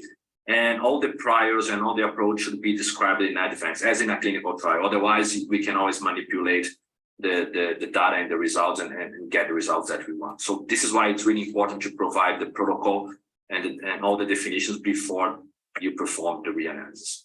So as I said, this is just a very small discussion about it. I'm more than happy to get any question in my email or whenever you just find me. And I'm happy to share this presentation and all the papers with you if you want.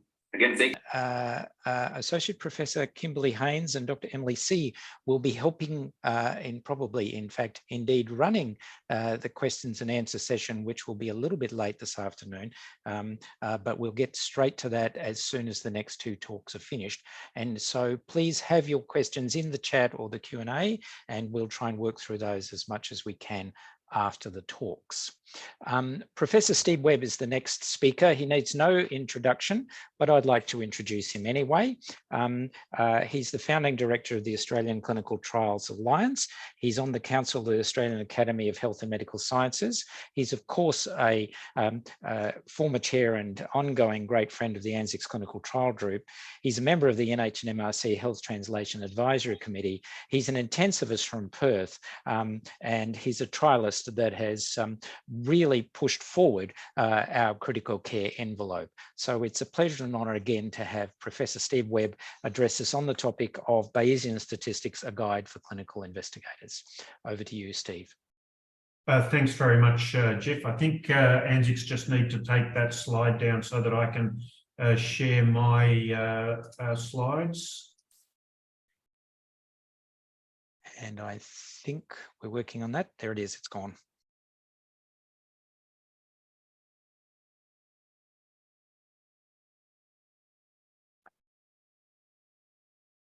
And just a second to get that onto full screen.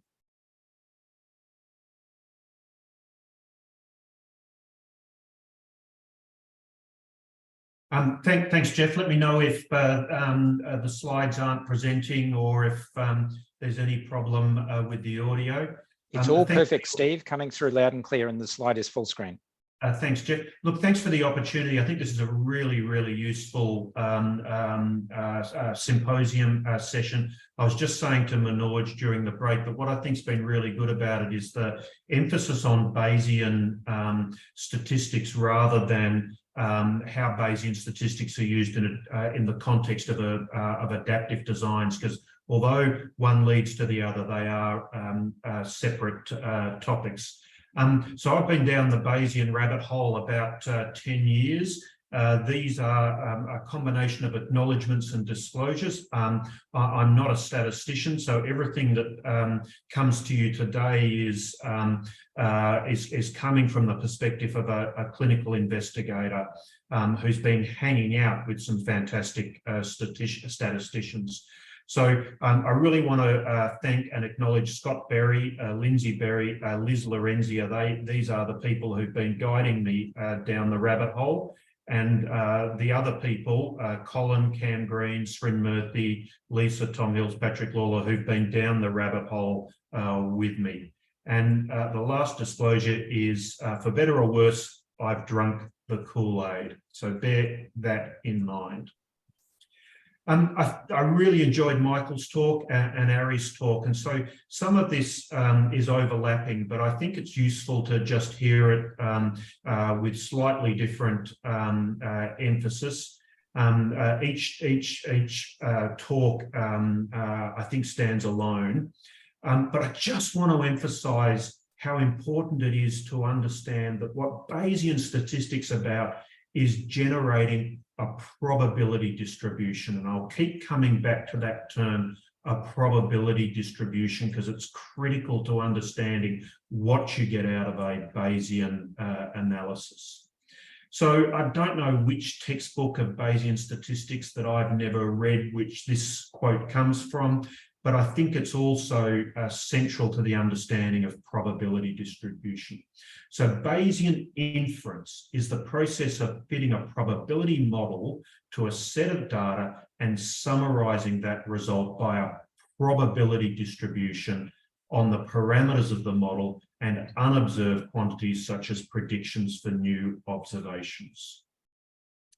And this is taken from the supplement of one of the remap CAP papers. And I'll just try and walk you through it because I think it's very helpful to understand what happens as a sequence of Bayesian analyses are conducted. I'm not sure if you can see my mouse. Hopefully you can. What we've got here is a series of dashed lines, which represents the prior that we started with before we added any new data, with new data arising as a consequence of the data that comes from new patients enrolled in this particular domain. So it's an uninformative prior. It's centered on an odds ratio of 1, but it's a very wide prior, but it does have a pre-specified probability distribution. And then over time, accumulating data is used to define the position of a new posterior probability, which is the orange line. And you can see that the distribution has narrowed substantially. Whoop. I've done something bad.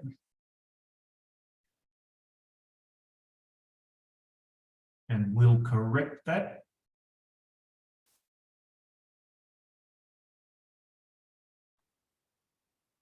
So the orange line is the posterior probability distribution. You can see that the distribution has narrowed enormously and the odds ratio is now centered very slightly to the right of an odds ratio of 1. And in this setup, an odds ratio of 1 is no treatment effect, which is the default in Bayesian analysis. And an odds ratio that's more than 1 is good, and an odds ratio that is less than 1 is bad. And so in a Bayesian approach, you can undertake a number of adaptive analyses without paying the same sort of penalty that occurs in a frequentist paradigm. And in the Bayesian world, you start with prior data that generates a prior probability. New data has accumulated since the last adaptive analysis, and that generates a new posterior probability. And that's compared against an array of pre-specified statistical triggers. And if at this adaptive analysis, none of those statistical triggers have occurred, you simply rinse and repeat, continuing to enroll new patients until the next adaptive analysis, at which time the same sequence of assessments occurs. So a lot of comparison to frequentist statistics has already occurred in previous talks, and I'm just going to give you my non-statistician take. So frequentist statistics answer an important but relatively narrow question. A frequentist design answers the question, compared to control, has a treatment effect of at least the pre-specified size of treatment effect being demonstrated. And that comes from the hypothesis that is set around a pre-specified sample size generated from a pre-specified size of treatment effect. In contrast, the Bayesian approach answers the question, and it's a simple question. What's the probability that the treatment is better or worse than control? And at least in my opinion, and the opinion of some others, the frequentist approach answering its narrow question leads to two scenarios that are not always in the best interests of patients. The first is the possibility that, and Ari has covered this well, the trial didn't actually have enough sample size to determine if the treatment was better by a margin, by a delta that is clinically relevant. And the other possibility, which is also not ideal, is the trial enrolled too many patients, and it means the provision of information and evidence about an effective treatment was actually delayed in being made available to patients in the clinical community.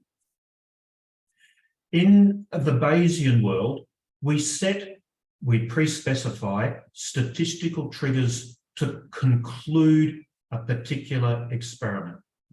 And a trigger has two components, both of which can be modified. A probability threshold, a 95 or a 99% probability of something, and then an odds ratio threshold or delta. And this next bit is really important in the opinion of the people I work with. A trigger is used to conclude an experiment. We don't think that actually implies significance in the way that statisticians use the term statistical significance. We think clinicians should understand the probability for what it is.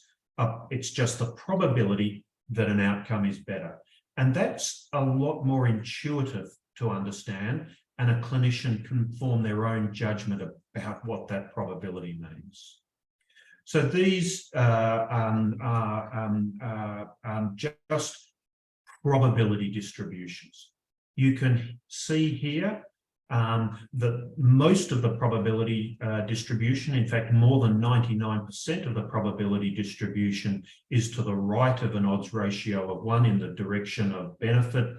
And a trial could have decided to have a pre-specified trigger to conclude the experiment that the probability, there's 99% of the probability distribution is to the right of 1. And we've called that superiority. Inferiority is the converse. You can see here the probability distribution is dramatically to the left of an odds ratio of 1, and the experiment is concluded on that basis. And this is a probably slightly misnamed trigger.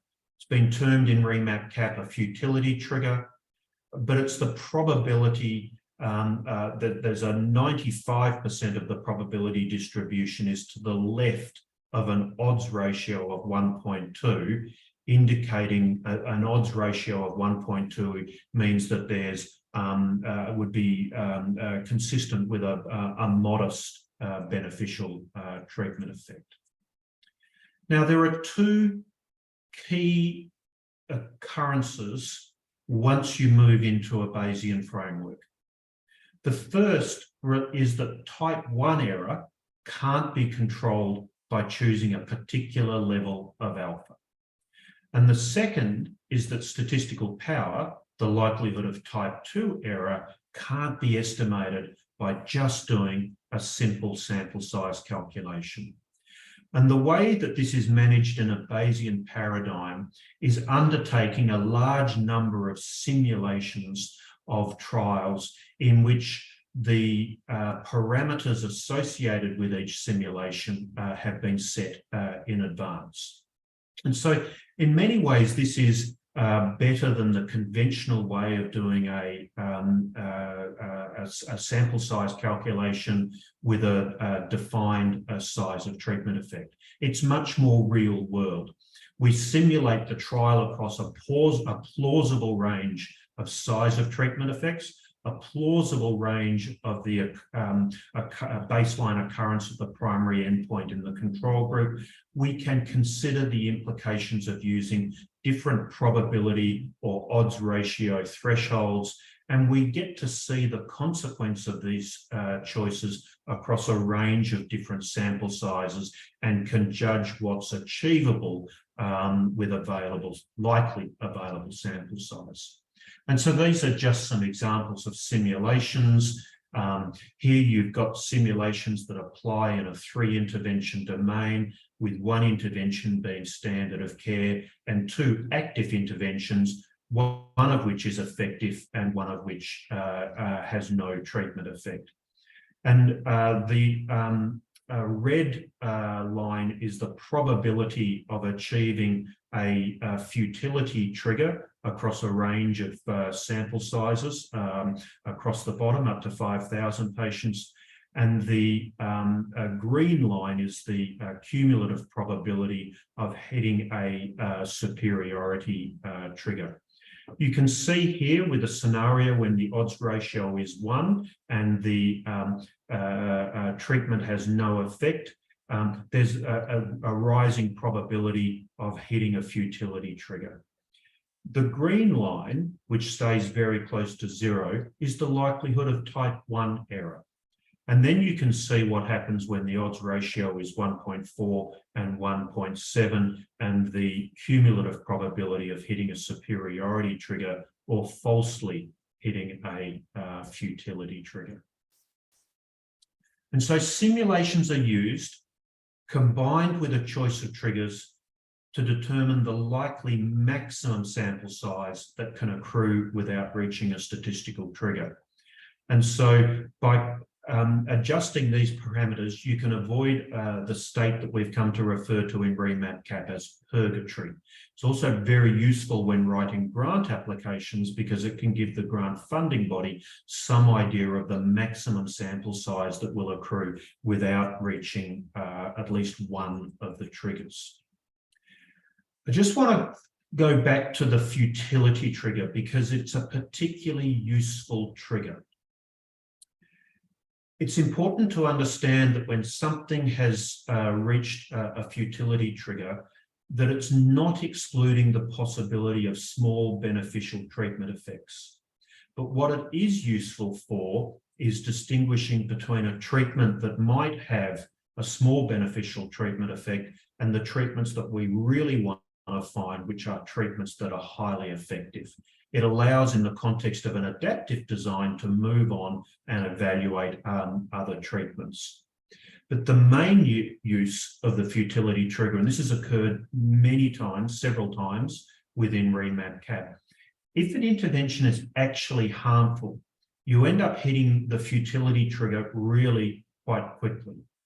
And if the experiment is concluded, as it should be, when a futility trigger is hit, you don't have proof that the intervention was harmful, but you've determined there's a very low probability of the treatment being beneficial, and that's important information for clinicians and patients.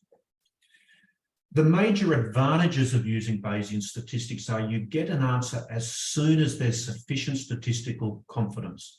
This means effective use of sample size. And additionally, it's possible to construct triggers so that they actually quite accurately map or match the clinical question that needs to be answered. But important to emphasize that all triggers and all actions are pre-specified. There isn't an element of making this up as you go. So this is just a couple of results from some of the domains of REMAP-CAP to emphasize some of what I've been talking about here. You can see here results from the COVID antiviral domain of REMAP-CAP.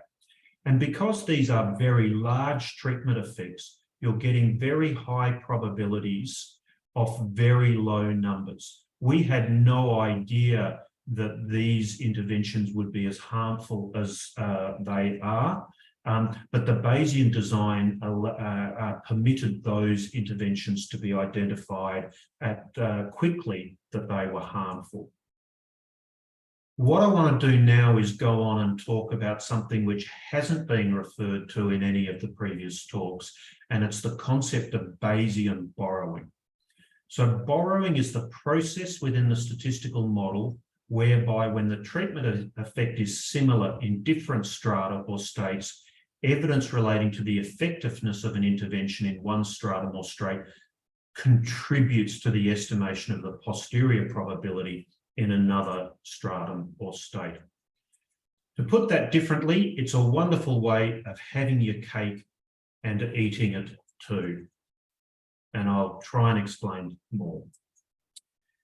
You can see here a summary of the results that have emerged from REMAP-CAP during the pandemic. And I draw your attention to the anticoagulation domain, which recruited patients in both ward setting as well as critically ill patients in an ICU setting. There was unexpected heterogeneity of treatment effect. This is a divergent treatment effect with a beneficial treatment effect in ward patients and a high probability of harmful effect in critically ill patients. Now, in a trial that had just combined these two groups with a single analysis, there would have been a single estimate of treatment effect which would have been centered on an odds ratio of approximately 1 and showing no, would have been reported as a conclusion of a treatment showing no overall treatment effect. But because we had pre-specified these as separate states, the Bayesian model generated a separate estimate of treatment effect in each of those states. And although we had permitted borrowing to occur between the ward and the ICU patients, because the treatment effect is divergent, no borrowing was occurring, and we get an independent estimate of treatment effect in each state. In contrast, where we've got two interventions that are highly similar, tocilizumab and saracatinib are both drugs that have the same mechanism of action, blocking the action of interleukin-6. The statistical model had pre-specified borrowing was permitted between the tocilizumab and the saracatinib intervention. And what that meant is that even though only a very small number of patients were randomized to saracatinib, that borrowing from the treatment effect of tocilizumab to saracatinib allowed an estimate of the probability to be estimated validly. So we're making maximum use of available sample size by borrowing. And so my advice is to pre-specify borrowing between interventions that likely have the same treatment effect, or between states or strata where there's a reasonable probability of heterogeneity of treatment effect. And you're getting a bet each way in that situation. And I also want to just extend this to something which we've not done in REMAP-CAP, although we're very interested in doing, which is the application of borrowing when evaluating the dose or the titration of something that we do in critical care. So many interventions in the ICU are titrated across what is in actual fact a continuous variable. This is a classic example from 20 odd years ago of the ARDSNet study, which randomized patients to low tidal volumes or high tidal volumes. And this choosing of the extremes within a spectrum of a continuous variable is something which is necessary in a frequentist paradigm because of the need to have maximum separation between the two groups. And so in ARDSNet, what you get is 2 points on a dose response curve between mortality and tidal volume. I think it's reasonable to presume that if you are at the extremes of tidal volume, mortality will be extremely high. And what the ARDSNet study does is identify 2 additional points on that dose response curve at 6 and at 12 mils per kilo. But it tells us nothing about 4 mils per kilo or 8 or 10 mils per kilo.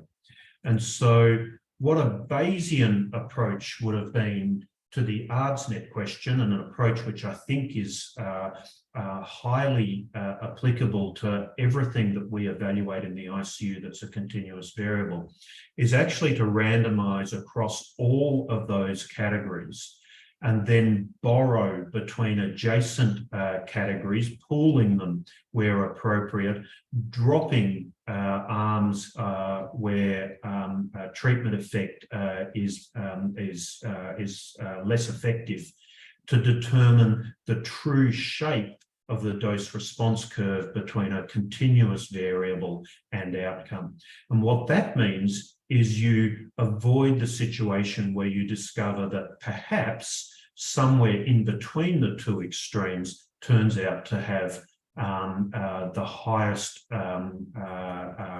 effectiveness as a treatment. So, Jeff, I'll conclude at this point with just a quick summary. Bayesian stats allow efficient use of available sample size, but you need simulations to understand the operating characteristics. And the number of people who can do these simulations is currently, unfortunately, quite constrained. Select statistical triggers to match the clinical question. Wherever possible, use borrowing. And as in general, something that you lose in stats, you learn in Stats 101, don't dichotomize continuous variables. Thanks, Jeff. Superb work as usual, Steve. That's fantastic. You've actually answered one of the questions that I was just scribbling down, but nevertheless, I'll store it up for a little later. There are a couple of questions stored up in the chat, and we've got a couple of others ready, but we can't proceed without having this brought to the discussion by our last speaker, Professor Simon Finfer. Simon is ready and waiting, and let me introduce him, although again, he needs no introduction. He's a fellow of the Australian Academy of Health and Medical Sciences. He received a high honour as an officer of the Order of Australia some years ago for distinguished services to intensive care medicine, medical research, education and global health. He is a professorial fellow in the George Institute in Sydney. He's also associated academically with Imperial College London and many other institutes. Simon would be embarrassed that I'll say this, but it's true. He was the face of Noosa ANZICS for a couple of decades, and we were all wanting to see Simon every time we arrived, even though he didn't know that. Founding member of ANZICS, past chair of International Sepsis Forum, and enormous involvement in sepsis in many other academic organisations. Without further ado, Professor Simon Finfer will take us home to the discussions on the topic of pragmatism and precision. Are they compatible? Simon. Thanks, Jeff. You haven't changed your ability to be overly pleasant people. Something my wife tells me is not something I suffer from. So this is kind of a cautionary tale, I think. I may have had a sip of the Kool-Aid. I'm certainly very much in favour of not taking a purely frequentist approach, although that is what we have done and that is what journals have wanted, and it is only very recently that they have become more adapted to this. The FDA in the USA issued some draft guidance on adaptive trials, which included components about Bayesian statistics some years ago. They have never actually issued the formal guidance. It's remained draft for many years, so I'm not quite sure where that is. But again, clearly with the pandemic changed things a great deal. The reason for this title is because I was part of a round table prior to the last Brussels conference, which was about precision medicine and moving from syndromes to endotypes, etc. And there was a great deal of discussion within that around subgroups and subtypes and different types of analyses. So I gave this talk, and I gave it at the George Institute recently, and Manoj told me I should give it at this at the end of this session. So here we are, and you can decide whether you agree with Manoj or not. So this was a sort of this was a joke slide I put up in that meeting, which was a supposedly a heat map of my thoughts around subtyping, etc. Which the meeting started on the 18th of March, when I was extremely enthusiastic about our abilities to identify which patients with sepsis or ARDS would respond to certain treatments. And this was indicated by the amount of blue. Those are my optimistic thoughts. And then by the time I'd heard a number of presentations, including notably that by Chris Seymour, who many of you will know, on the 19th of March, there was a lot less blue and a lot more red, which was a bit more pessimistic. And this also was really a revamp, interestingly, of a people keep asking me to give talks about large trials and how do drugs and treatments perform in the real world. And I sort of rehashed a talk I could give 9 years ago in Brussels, and a lot of it hadn't really changed, which, given the sort of revolution that we've been going through in terms of trial designs, etc., might be considered a little bit depressing. And this was a question about whether we do large pragmatic trials or whether we try to do incredibly precise trials. And I think pragmatism is described as a way of dealing with problems or situations that focuses on practical approaches and solutions that will work in practice, opposed to being ideal in theory.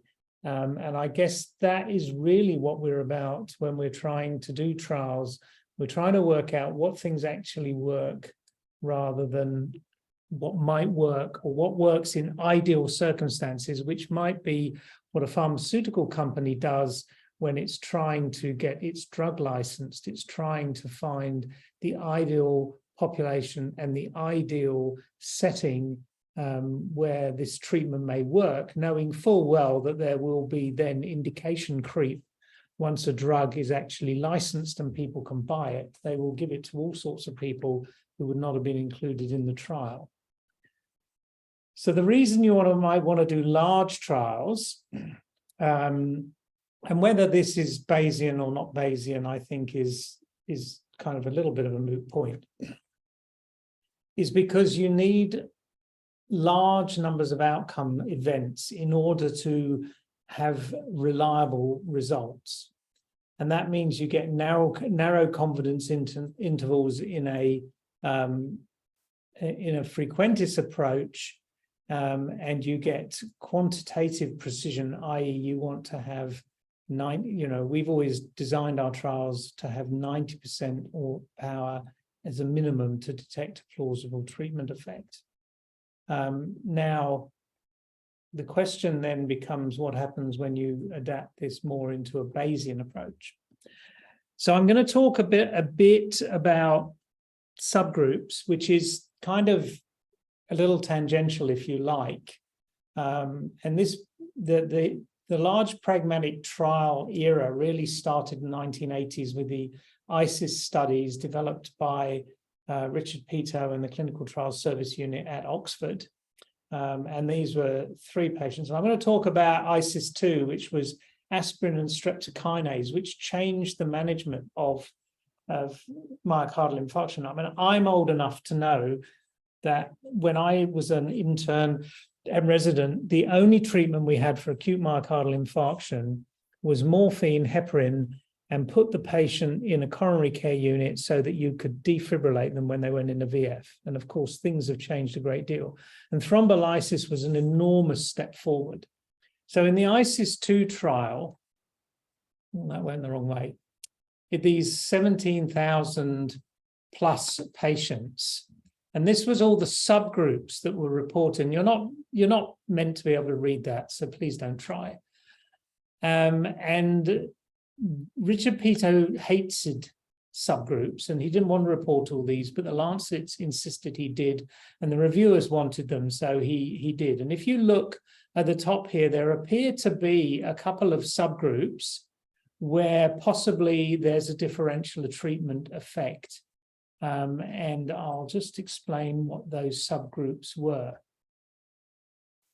Oh, I'm sorry, apologies for that. So they were astrological birth sign and prior myocardial infarction. And it appeared that, that aspirin did not help you if you had had a prior, didn't help you if you'd had a prior myocardial infarction.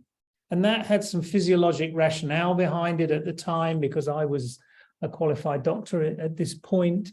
There was a lot of discussion about the fact of whether adding thrombolysis and aspirin, giving it to people who'd had a previous myocardial infarction, might increase the risk of ventricular rupture or septal rupture. So there was this physiological rationale advanced post hoc.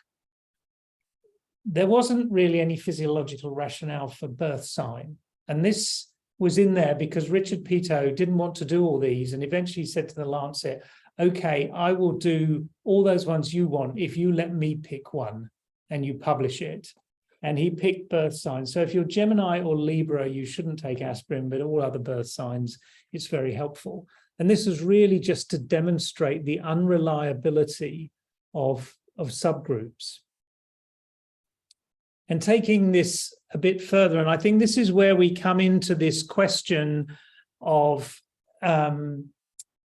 stopping trials early, which is, as we've heard, one of the goals, I think, of more modern, if you like, trial design and having multiple interim looks and using Bayesian statistics to say, okay, we've now reached a probability where we think the experiment has ended. And this is one of my favorite trials, because you can see this was a trial of 5 versus 4 courses of chemotherapy for acute myeloid leukemia. And you can see that early on in the trial, you've got, at the second interim analysis, you've got a very strong indicator with a p-value of 0.003 that 5 courses are better. But what you don't have is a lot of outcome events. You've only got 65 outcome events, i.e. deaths. You've got 340 odd patients in this trial, which you might think is a reasonable number. There are many, many trials in critical care that have been published with sample sizes around that. And some might say, well, that's reasonable. But of course, as the Data Safety Monitoring Board was knowledgeable enough to say, well, we don't think there are enough outcome events, so let's just let the trial progress. And so this indicates the dangers, if you like, of deciding to stop a trial, even when it looks like you've got incredibly strong evidence early on that a treatment is beneficial or one treatment is better than another. If you don't let the trial accumulate enough outcome events, the play of chance in there is the possibility you're getting a totally spurious result.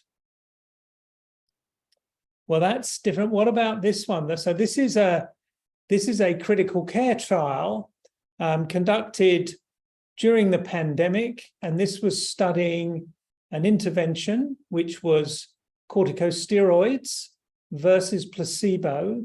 And you can see that in this trial, after the recruitment of getting towards 1,000 patients and with 275 deaths, there is certainly by a frequentist approach, significant evidence that this intervention works. So steroids work.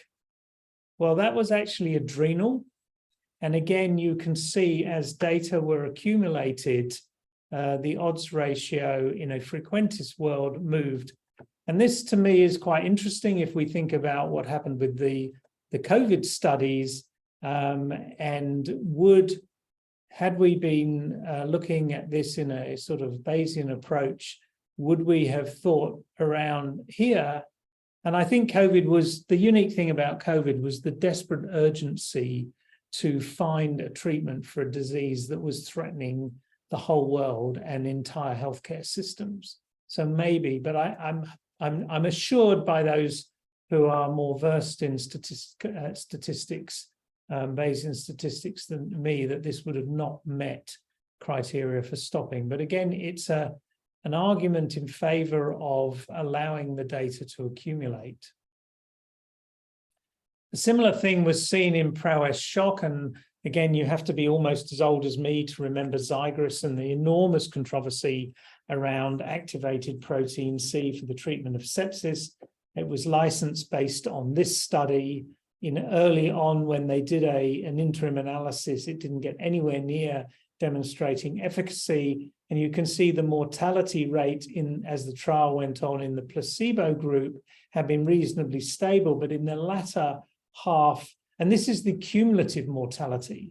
So in order to change it from around 28% down to 24%, when you've already accumulated half the data, you've got to have an enormous difference between these two groups here. And based on this, and it was quite interesting because I got involved in the follow-up study prowess shock on the steering committee for that, and I actually read the FDA advisory group minutes of the meeting where it was approved, and there was actually a tie between the committee members, with half saying no, it shouldn't be approved, and half saying yes, it should. And the chair had a casting vote and said, yes, we should approve the drug because we don't have any treatments. So having a treatment would be better than no treatment, even though there's some doubt about it works or not, or we could argue about that.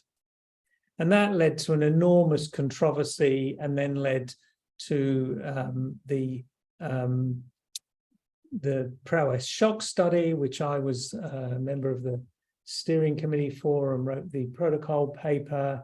And of course, prowess shock did not show a benefit in protein C. If anything, the point estimate evidence to harm. And just finally, the tifacogan study, another sepsis study, where the treatment effect, or the mortality rates, if you like, actually swapped over during the course of the trial. There was an interim analysis back here, and if there had been 2 more deaths in the placebo group or 2 less deaths in the tifacogan group here, it would have met the criteria for stopping for efficacy, and this drug would have been presented as an effective treatment for sepsis. And as you can see, because it didn't, and they continued recruitment, by the end, if anything, it looked like tifacogan was bad for you rather than good for you. So effective in a treatment on an outcome. I do think there are differences, and one has to take a slightly different thought process into a comparative effectiveness trial, something like NICE sugar or adrenal. If you look at any sepsis trial that's been published in the last 15 years or so, and you look at the baseline characteristics table, if it lists being treated with steroids or not, it's nearly always about 50% are getting steroids and 50% are not. So there is equipoise within the community, or uncertainty in individual clinicians about who should get these treatments. So I think when you've got treatments that people are getting anyway, and you really want to just know, okay, I really want to know what should I be doing? What does the current data support? That's one thing where I think I'd certainly have no argument with Bayesian approaches that tend to stop things a little bit earlier. I think that's different from when you're looking at a new pharmaceutical with limited safety data, which is going to be promoted heavily by a pharmaceutical company should you produce data suggesting it's beneficial. And you will, if you as we know, there's been quite a lot of problems with drugs being approved, and then nobody can replicate the results afterwards. So I think the exact trial you're doing, you need to think very carefully about which is the best, what is the level of evidence, because the earlier you stop something, the greater there is that you're producing a result which may not be as close to the truth, whatever that is, as you would like. So that's a sort of cautionary tale, and I know we're not doing questions because we haven't got time. As I said, I am very much in favor, and we are doing more Bayesian analyses and at the George Institute. I think for clinicians producing a probability that balanced salt solutions reduce mortality compared to saline, there's a posterior probability of 99.4%, is very helpful to clinicians, and a reasonable way to present data. But those are my cautionary tales, that I remain concerned about stopping trials too early. And I think, as Steve has intimated, there are probably a limited number of people in the world who really know how to do this properly, and how to do it carefully. And that means that there are certainly limited number of people available to review these papers when they come into journals, because it's only really the top ranked medical journals that have their own biostatisticians with sufficient knowledge to review these things properly, and therefore there is a danger of us being misled. And I will stop there and stop sharing. Superb. Thank you again, Simon, for the voice of reason and experience, which I think has been excellent to wrap up this really interesting couple of hours that we've spent. As it turns out, although we are over time, we're officially scheduled to go till 2 o'clock, and thus we can answer some questions. Now, they're meant to be in the chat or the question and answers. I haven't seen any there yet, and I do have Associate Professor Kimberly Haynes and Dr. Emily C here, both Department of Critical Care in Melbourne, who are going to help, well, indeed, run this session. But may I ask the first question of anyone? I do direct it to Steve if you're still there. And Simon, you've raised the issue as well very nicely, which is the computational complexity of this richer outcome from the Bayesian analysis, if we can do it. Design, conduct, and analysis is not something that we just look up a sample size with, perhaps use a tiny bit of software and they just run with. Steve or Simon, perhaps Steve first, where are the experts at the moment if we wanted to do and learn these things? And how do you see it happening over the next 5 to 10 years as we scramble to get more people educated in this non-trivial complexity of the new Bayesian biostatistic knowledge? Thanks, Jeff. I'll answer this as a non-statistician. There's expertise in Austin, Texas, in Vancouver, a little bit in London at Warwick, but the number of people who can, about whom one can be confident the analyses have been done appropriately is, as you indicated, limited. If you go back 4 or 5 years ago and you look at some of the manuscripts in the New England Journal of Medicine that used a Bayesian analysis, you'll find tucked away in the methods that the data was sent to a second Bayesian statistical group who set up their own code and their own model to run the data and provide an independent confirmation of what was being published in the manuscript. That doesn't seem any longer to be necessary, but I would emphasize that the code, the way the model is set up, is critical to the validity. It's just a black box into which results come out. It's not like a frequentist analysis where anyone can look at the abstract and if they feel like it, go away and calculate their own chi-square. There is rapid proliferation of people who can do these analyses. There's a couple of postdocs, plus Stéphane Heretier at Monash, who are looking to develop this skill set. The team that Remap Cap work with, Berry Consultants in the United States, they actually love the model of a project being done in combination with themselves sort of setting direction, but local statisticians being apprenticed and learning how to write the code, how to wrangle the data. And I think that's probably the best way of having a proliferation of these skills. Thanks, Steve. Simon, and then I'll hand to Kimberly and Emily for all the other questions. I mean, the standard operating procedures at the George Institute and other reputable research institutes would call for 2 statisticians to independently analyze trial data, regardless of the analytic method.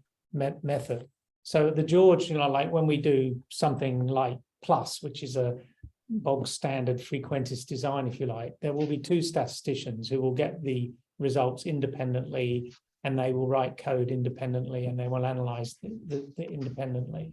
And I guess, that should be the standard. It's often not done in many places, particularly for investigator-initiated trials, which is a shame. But these are significant resource issues. I mean, good statisticians do not, unfortunately, grow on trees. And it's even regardless of the analytic measure. And I'm sure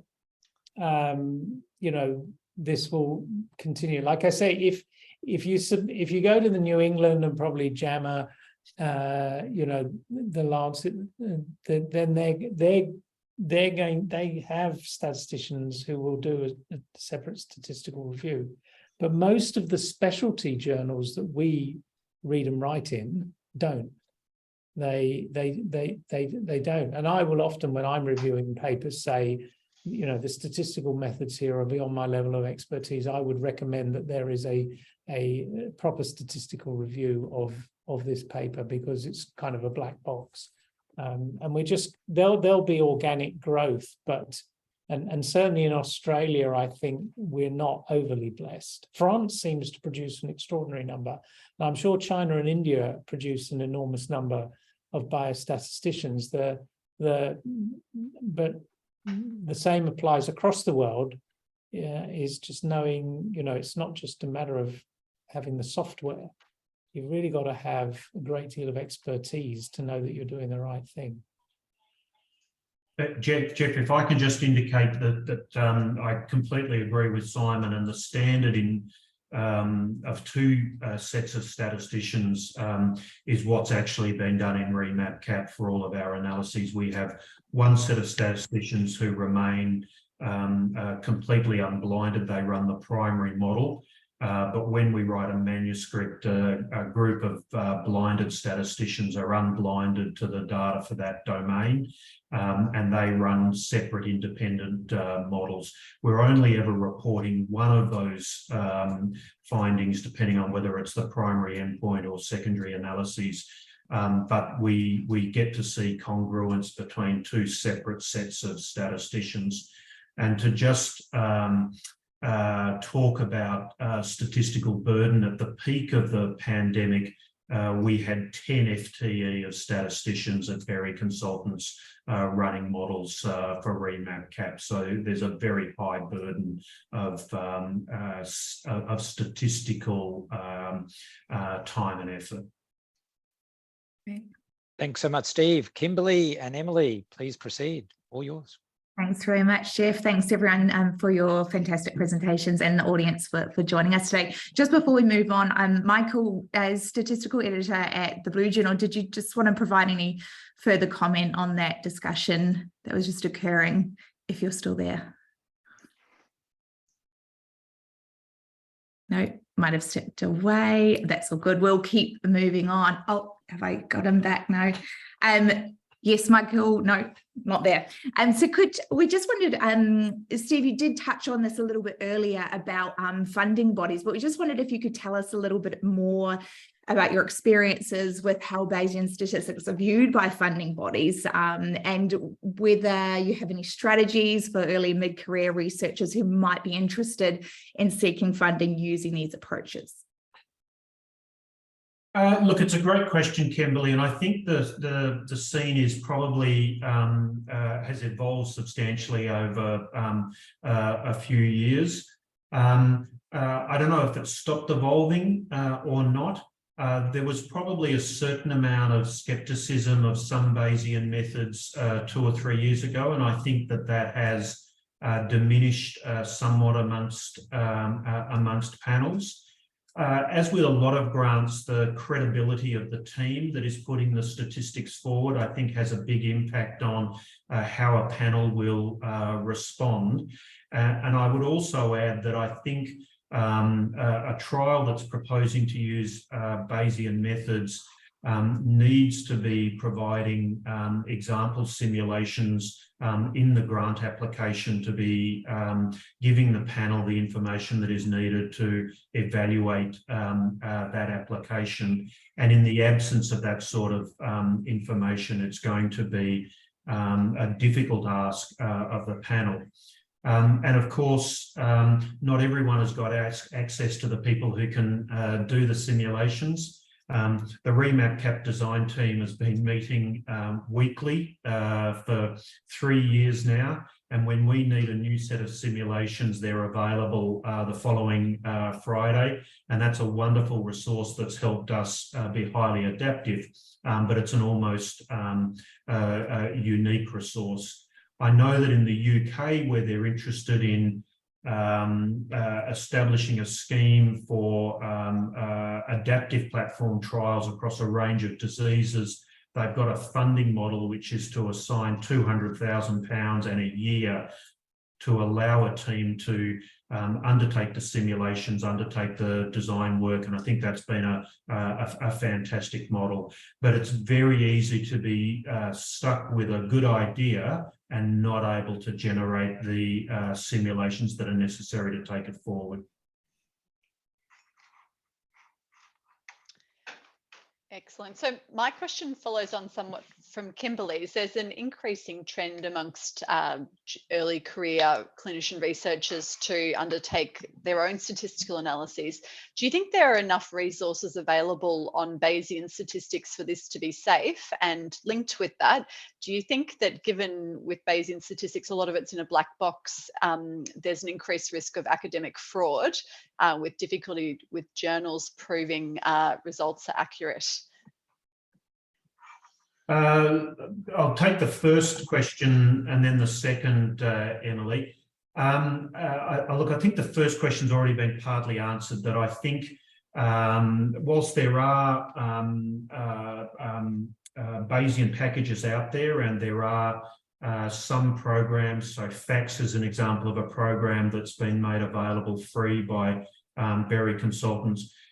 It doesn't take too long before you go beyond what is capable of validly being assessed with the tools. I think Jeff is planning on locking himself away and emerging as a Bayesian competent hermit in a couple of years' time. A Bayesian butterfly. Correct. What a wonderful analogy. And I think if you're going to, the sort of experienced statistical shops that exist at the George or at Monash, you have a certain amount of confidence that what's coming out. But I think there's very much an element of, what did they say in Blue, Peter? don't try this at home. In terms of fraud, gee, that's a difficult question to answer. I certainly take Simon's point about the sophistication of the statistical review that exists at very high quality journals, and it drops away very quickly at specialty journals. I think this does, I guess, open doors for fraud. You still get the raw numbers, and you know, if the raw numbers are going in one direction and the model is telling you that Vegemite is fantastic for septic shock, there's probably some questions that need to be asked. As you know, there'll be a learning curve with this, but it wouldn't surprise me if we see some fraud as time passes. Do you think it will be harder to detect?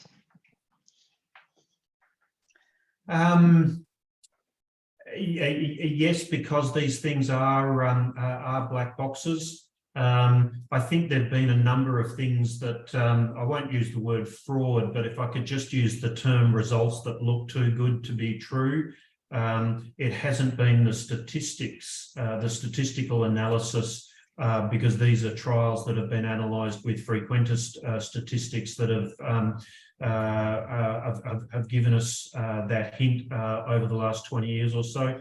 Ronaldo's got a fantastic talk called the toxic placebo, which is how you interpret trials where the outcome in the placebo group is way worse than you think it should be for the severity of illness and the disease that's being reported. Some of those stories have unfolded over a number of years, and Ronaldo's been remarkably prescient with some of those scenarios. So I think the same rules apply here, irrespective of the methods of statistical analysis. Yeah. And Simon, did you want to comment? Yeah, I was just, I mean, it's a bit like sort of, are we happy with first-year residents managing critically ill patients on their own? No, because we think it's better for the patients if their treatment is overseen by someone who's appropriately trained. And I think I would apply the same sort of thought process to statistical analysis. Unless it's really very simple, then at the bare minimum, you would want to have some, guidance and oversight by a professional or very well trained. I mean, people. Jeff's going to emerge from the chrysalis as a perfect Bayesian butterfly, which I'm looking forward to seeing. But and someone who really puts in the, and Jeff's put in a lot of. I remember Jeff telling me years ago he didn't want to be a specialist statistician. He would be happy with being a senior registrar statistician, which is a recognition that we all have some deficiencies somewhere. I mean, the thing is one part of the whole kind of clinical research enterprise. And if we're having a discussion, if you said to me, we got to either ban frequentist or ban Bayesian statistics from medical research, I'd come down on the side of Bayesian statistics. But the difficulty is that we all, Jeff, Anthony, Michael, me, Steve, etc., have spent a lot of time thinking about this, and the reason we get asked to give talks is because we've had the time and put the effort in to study it. The busy clinician at the coalface, is going to believe a lot of what they read, and unfortunately, even if something is in is in JAMA, you can't necessarily believe it all. And the thought I was having, that, I mean, if you have to write, obviously Ronaldo and I wrote we were the first people to publish statistical analysis plans for critical care trials, because I did it for Nice Sugar, and I contacted ArdsNet and I contacted other critical care groups and said, have you ever published a statistical analysis plan? And nobody ever had before Nice Sugar in critical care. And I think that's a really important step. But then when you mentioned fraud, I was sort of sitting here thinking, I wonder what would happen if you said to ChatGPT, please write me a Bayesian statistical analysis plan for a study comparing balanced salt solutions and saline in ventilated critically ill patients. And I suspect that you would get something back that looked pretty reasonable. I don't have anything to do with ChatGPT, but we're living in a very strange world at the moment. And I think this session was about trying to educate. I mean, I think, as I say, there are a number, I think the p-value has been a terrible, everybody knows the p-value has been another thing. And then Kathy Rowan's got, I think it was Kathy Rowan who did a presentation at one of the SMAC things where she put up a slide that the frequency of different p-values and 0.045 to 0.049 has a huge bar in the frequency plot that exceeds everything else. I mean, you just look at it, it's clear what's going on here.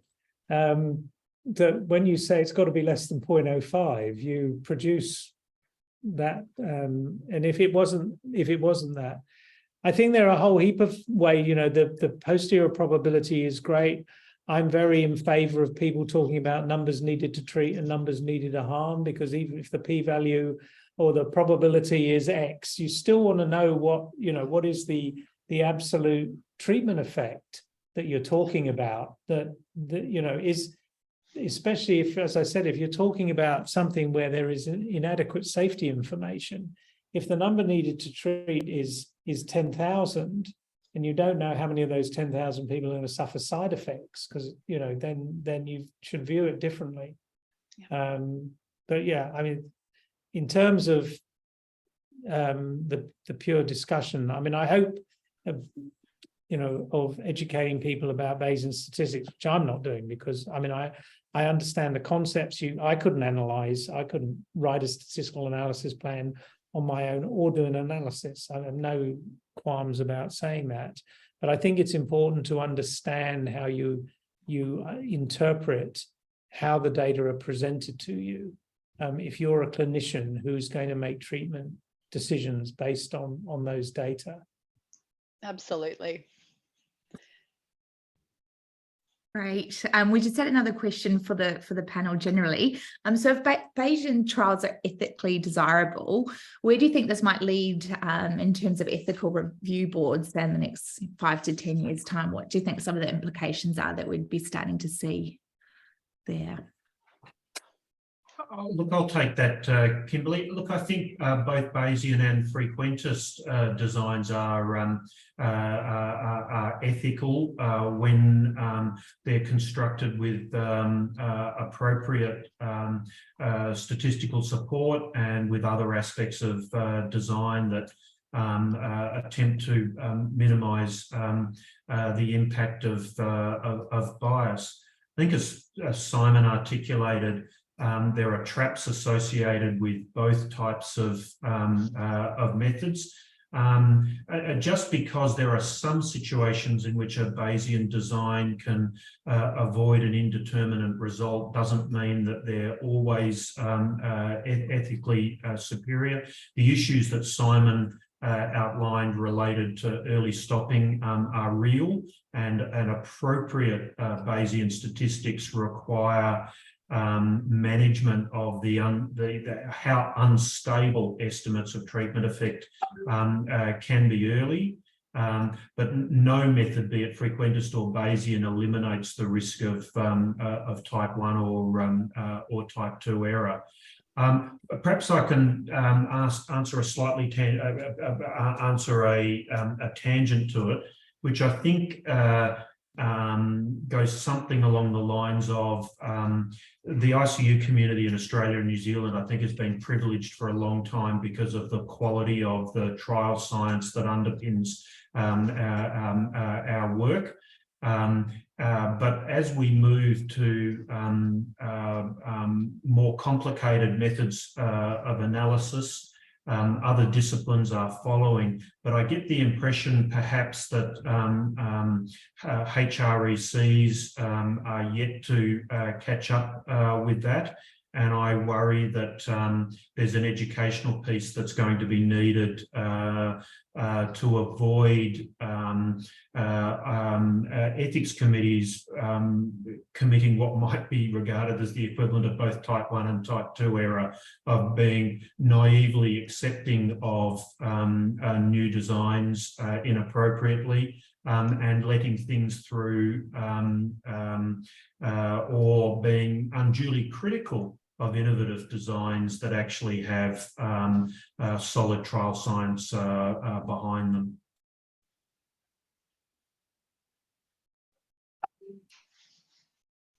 Yeah, I just think, as I said, it's becoming a bit of a Stephen Simon show, but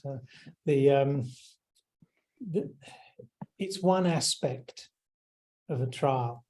You know, there's so much else that an ethics committee is going to look at, and I think you're much more likely to be knocked back on some other issue unless you've come up with something that's really kind of out of left field. I'm was thinking about that, the sort of ethics, the sort of issues that we have when we've needed to go and attend an ethics committee meeting and put our case to them I can't think of any that have been around the statistical analysis. It's been other issues. The other thing that I think that is and possibly appropriately missing from this discussion is probably, and I never know the right terminology to use because we all talk the consumer aspect, if you like, that we don't, if you actually, because obviously we have a group of sepsis survivors and sepsis advocates as part of Sepsis Australia. And when you talk to them, if you said to them, look, there's a 70% probability that this reduces the risk of death, they would say, well, I want it, and saying, well, we don't think this treatment works because there's a sort of 7% probability that it doesn't work. They'll just say, well, don't be stupid. Why aren't you using the treatment? So, I'm not sure how that's going to play out, because certainly, the current round of clinical trial and cohort study grant applications for the NH and MRC requires 2-page section on consumer and end user involvement in the development of the trial. So this is clearly a way now that we're moving, I suspect we're quite a way away from the sort of lay or educated consumer view of how we should interpret evidence. As again, I still think there's a difference between comparative effectiveness. If you're saying, well, choice of fluid, whether you get steroids or not, some of these things, there's a bit of a difference from, I'm going to give you some new pharmaceutical where we don't really know what the side effects are, but there's a 70% chance it might help you. I wouldn't be keen on that. But it will be interesting. It will be interesting to see how that plays out over time, I think. So we're going to finish with one last question, which actually follows on really nicely from that, Simon, and it's about implementation of clinical trial findings and whether you think that how a Bayesian analysis is communicated in language is more impactful to clinicians and may have a more or have a larger success in terms of implementation in clinical practice. And then based on what you just said about consumers, a lot of clinical trials will actually produce a consumer-facing document summarizing the trial findings, and whether, again, Bayesian language is more accessible to consumers. Well, if I just, I think this is, how we present information, and that's why I think the number needed to treat And when you do that yourself, I mean, you can go on, you know, I have a family history of cardiovascular disease, so I go on the Mayo website, Mayo Clinic website, and the UK, the Heart Foundation, and all the rest of them, and tap in all my numbers and so forth, and it'll tell me that if I take aspirin, if I don't take aspirin, I've got a 3% chance of an event in the next 10 years, and if I do take aspirin, I've got a 2% chance, and you can either present that as you're reducing your risk by 33%, or you can say, well, you're reducing it by 1%. So I think the presentation of information to both clinicians and should include a number of those sort of metrics, not just, you know, I mean, like I said, with the Bayesian meta-analysis we did around salt solutions, etc., we can say, well, there's a 99% chance these reduce mortality. It doesn't tell you about that it might increase mortality in people with traumatic brain injury, for etc. So, and it doesn't tell you what that reduction in mortality is in terms of numbers needed to treat. So I think that is more, I think that is quite more persuasive than saying the odds ratio is this and the confidence interval is that. I think it's more intuitive to hear the probability that it causes a beneficial effect is X. And if you align that, I think that is more compelling. And if you align that to something like the number needed to treat, I think that's a good way to present it. I think it is probably more effective than telling people an odds ratio and a confidence interval. Thanks. Steve, do you want to comment on that from your perspective? Oh, look, I don't think I've really got anything to add to what Simon has said. You know, I think I agree that both consumer and consumer policy and clinical workforces often don't have an adequate understanding of information that is presented to them from trials, and it's easy to walk away with action or conclusions and actions that are inappropriate for the evidence. That's a long-standing issue. I guess our sort of move towards presenting results as probabilities rather than p-values may aggravate that. But at least in the world of observational analysis analysed with frequentist statistics, I've certainly heard people at meetings emphasize the size of a p-value, which is just about precision, completely ignoring the size of the treatment effect or asserted treatment effect, which is what's clinically relevant.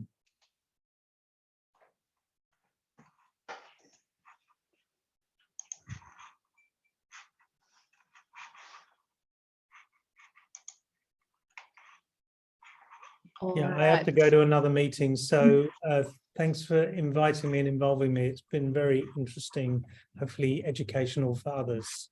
Thanks. Thanks, Danny.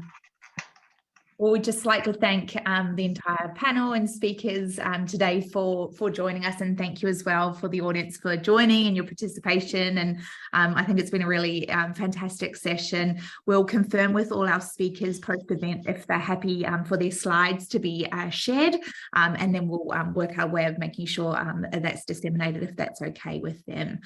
So yeah, big round of applause and thank you to our speakers and also to the ANZICS team for putting this event on.